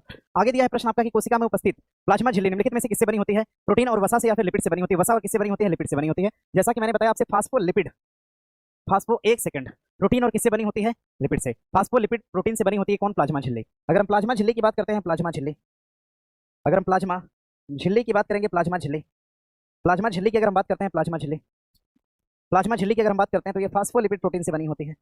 फास्फोलिपिड प्रोटीन से क्या होती है? बनी होती है, इसको ध्यान रखिएगा। आगे देखिए प्रश्न दिया कि निम्नलिखित में से कौन प्रोटीन संश्लेषण से संबंधित है? प्रोटीन का संश्लेषण कौन करता है? राइबोसोम करता है। अब ध्यान रखिएगा, प्रोटीन संश्लेषण कौन करेगा? राइबोसोम। राइबोसोम जो है, राइबोसोम, राइबोसोम, राइबोसोम जो है, राइबोसोम, ध्यान रखिएगा, राइबोसोम प्रोटीन का संश्लेषण करेगा। और राइबोसोम की अगर हम प्रकार की बात करते हैं, प्रकार ये कितने होते हैं? 3 होते हैं, ध्यान रखिएगा। राइबोसोम जो होता है, एक सेकंड सुनिएगा, प्रोटीन संश्लेषण कौन करेगा? प्रोटीन का संश्लेषण, प्रोटीन का संश्लेषण की जिम्मेदारी किसके पास होती है? राइबोसोम। और राइबोसोम भाग है, हाँ अब ठीक है, ये भाग है किसका? तो आरएनए का भाग है। राइबोसोम भाग किसका है? तो आरएनए का, ऐसा कहना ठीक होगा। हाँ, अब आरएनए के प्रकार में कौन आएगा? आरएनए का जो प्रकार होता है, आरएनए का प्रकार कितना होता है? तो 3 प्रकार होता है। आरएनए के कितने प्रकार होते हैं? 3 प्रकार होते हैं। कौन कौन से होते हैं? एक तो एमआरएनए होते हैं, एक तो टीआरएनए होते हैं, दूसरा आपका आरआरएनए। एम को हम बोलते हैं मैसेंजर आरएनए, क्या हो जाएगा? मैसेंजर आरएनए होता है। और दूसरा हो जाएगा टी को हम बोलते हैं ट्रांसफर आरएनए, क्या हो जाएगा? ट्रांसफर आरएनए हो जाएगा। और अगला आर को हम क्या बोलते हैं? तो राइबोसोम आरएनए बोलते हैं। क्या बोलेंगे? राइबोसोम आरएनए कहते हैं। इसको हम राइबोसोम आरएनए के नाम से जानते हैं, बात ध्यान में रखिएगा। ठीक है, इसको हम बोलते हैं राइबोसोम आरएनए, राइबोसोम आरएनए के नाम से इसको हम जानते हैं, इस बात को ध्यान रखिएगा। ठीक है, ये बंद होने वाला है क्या? क्या ऐसा कर रहे हैं? क्या दिक्कत है? कोई दिक्कत नहीं है, चलेगा ना? ये क्या लिख रहा है इस पे? ऑटो ऑफ, ये कहाँ लिख रहा है ऑटो ऑफ? इस पे देखिए, क्या है? हाँ हाँ, तो कोई बटन दबा दीजिए, फिर से चले। आगे बढ़िएगा, आगे इसको बना लीजिएगा। गाल्जी उपकरण की बात करते हैं तो ध्यान रखिएगा, कोशिका, कोशिका में ध्यान रखिएगा, भोजन का, भोजन का पैकेजिंग कौन करेगा? पैकेजिंग, पैकेजिंग करने का काम कौन करता है? गाल्जी उपकरण करेगा। लाइसोसोम की बात करते हैं तो ध्यान रखिएगा, कोशिका, कोशिका की आत्मघाती थैली, कोशिका की आत्मघाती थैली कौन सी हो जाएगी? तो लाइसोसोम होती है। कोशिका की आत्मघाती थैली कौन सी हो जाएगी? तो ध्यान रखिएगा, लाइसोसोम होती है, इसको ध्यान में रखिएगा। आगे देखिए प्रश्न दिया है आपका कि माइटोकॉन्ड्रिया के संदर्भ में, यह कोशिका का बिजली घर है, ठीक है, इसमें दोहरी झिल्ली होती है, ठीक है, इसके अपने डीएनए और आरएनए होते हैं, ठीक है, यह अपना कुछ प्रोटीन स्वयं संश्लेषित करता है। जब आरएनए इसके अंदर है ही तो क्या प्रोटीन का संश्लेषण नहीं करेगा? बिल्कुल करेगा। यानी उत्तर हमारा क्या हो जाएगा? 1, 2, 3 और 4 हो जाएगा, बना लीजिएगा। हाँ, एक बात और यहाँ से ध्यान रखिएगा, अगर माइटोकॉन्ड्रिया की बात करते हैं, माइटोकॉन्ड्रिया, अगर हम माइटोकॉन्ड्रिया की बात करते हैं, माइटोकॉन्ड्रिया, माइटोकॉन्ड्रिया को हम बोलते हैं the power house of the cell. Mitochondria को हम बोलेंगे पावर हाउस, इसको हम बोलते हैं power house of the cell. Mitochondria को हम कहते हैं power house of the cell. Mitochondria को हम power house of the cell के नाम से जानते हैं। अब ध्यान रखिएगा, power house of the cell कौन सा? माइटोकॉन्ड्रिया। माइटोकॉन्ड्रिया के अंदर अपना खुद का आरएनए होता है, और अपना खुद का क्या होता है, डीएनए होता है। ध्यान रखिएगा, खुद का आरएनए या डीएनए इसलिए कोशिका की भांति काम करता है, इसीलिए कहा गया कोशिका के भीतर कोशिका, कोशिका के भीतर कोशिका, कोशिका के भीतर कोशिका। ये क्या हो जाएगा, तो माइटोकॉन्ड्रिया होगा।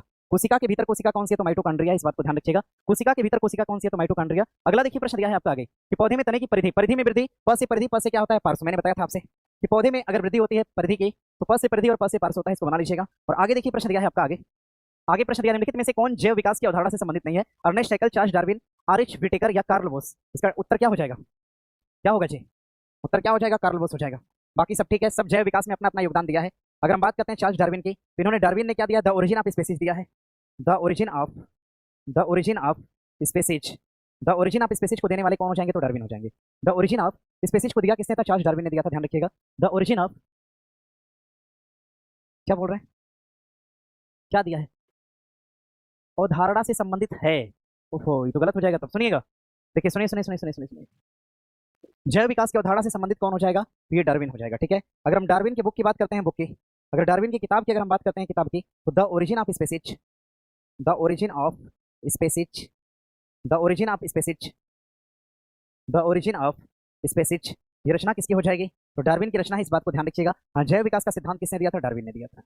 जैव विकास का सिद्धांत पूछेगा, जैव विकास का सिद्धांत दिया था, जैव विकास का सिद्धांत दिया था, और किसने दिया था, तो डार्विन ने दिया था। इसको बना लीजिएगा, जैव विकास का सिद्धांत सर भी लगा दीजिए, लगा दिया मैंने भैया, बना लीजिएगा। आर.एच. व्हिटेकर की अगर हम बात करते हैं, तो ध्यान रखिएगा, इन्होंने पंचजगत वर्गीकरण दिया था, पंचजगत वर्गीकरण। पंचजगत वर्गीकरण को देने वाले कौन थे, आर.एच. व्हिटेकर थे। इन्होंने कहा कि 5 जगत होते हैं, एक तो जगत होता है प्लांट का, एक तो इन्होंने प्लांट के बारे में बताया, दूसरा इन्होंने किसके बारे में बताया, एनिमल के बारे में बताया, तीसरा इन्होंने किसके बारे में बताया, तो प्रोटिस्टा के बारे में बताया, प्रोटिस्टा, और चौथा इन्होंने बताया किसके बारे में, तो मोनेरा के बारे में बताया, मोनेरा, और पांचवा इन्होंने बताया फंगई के बारे में, पांचवा इन्होंने किसके बारे में बताया, तो फंगी के बारे में बताया। इसको ध्यान में रखिएगा, ठीक है। फंगई का मतलब होता है कवक के बारे में बताया, कवक, कवक एक किंगडम दिया था इन्होंने। उसके बाद मोनेरा हो जाएगा, प्रोटिस्टा हो जाएगा, एनिमल हो जाएगा, और प्लांट हो जाएगा। पंच जगत वर्गीकरण देने वाले कौन थे, व्हिटेकर थे। इसको ध्यान में रखिएगा। हाँ, आगे बढ़ेंगे, आगे अगला दिया है आपका अमीबा और प्रोटोजोआ, निम्नलिखित में से किस जगत के हैं, प्रोटिस्टा के हैं, मोनेरा के हैं, कि प्लांटिक के हैं, कि नाम, इसका जवाब करिए सब लोग, तो इसका जवाब करिएगा।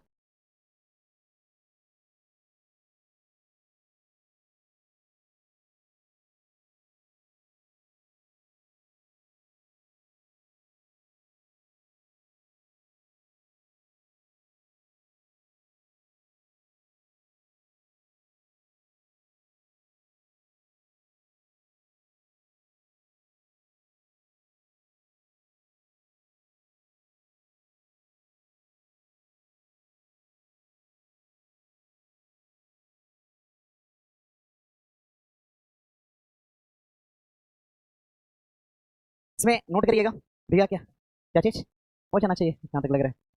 अभी तो आधा क्वेश्चन पे पहुंचे हुए हैं हम लोग बायोलॉजी में, 75 पे 150 क्वेश्चन ये है, और वो भी बहुत सारा प्रश्न है अभी तो। 12 बजे तक तो हो जाना चाहिए। क्या ऑनलाइन वाले क्या कहते हैं आप लोग, क्लास 12 बजे तक हो जाएगा, चलिए इसको, अच्छा इसको बना लीजिएगा। क्या उत्तर कर रहे हैं आप लोग, सर ए होगा। ब्रेक देंगे, ये कराने के बाद थोड़ा सा ब्रेक देंगे, उसके बाद हिस्ट्री कराएंगे। इसको करा लेने दीजिए, 75 क्वेश्चन और है, करा लेते हैं, उसके बाद ब्रेक देंगे। और एक ही बार हम ढंग से इसलिए पढ़ा दे रहे हैं क्योंकि आगे आने वाला भी एग्जाम है। अगर अच्छे से रहेगा तो 150 क्वेश्चन की प्रैक्टिस साइंस में अपने आप में बहुत बड़ी चीज हो जाती है, ठीक है ना। सर हम कब से बोल रहे हैं, दर्पण बता दीजिए। दर्पण से क्वेश्चन होगा, ऐसा नहीं है, दर्पण से है ना क्वेश्चन, जहां भी मिलेगा बता देंगे तुरंत वहीं पे। दर्पण से अगर एक प्रश्न भी आया तो दर्पण का चैप्टर वहीं का वहीं खत्म हो जाएगा तुरंत, ठीक है। दर्पण से अगर एक भी प्रश्न आया तो वहीं का वहीं दर्पण खत्म हो जाएगा, तुरंत खत्म हो जाएगा, ठीक है। हाँ, और बोलिए क्या कह रहे हैं आप लोग, कुछ लोग उत्तर देने में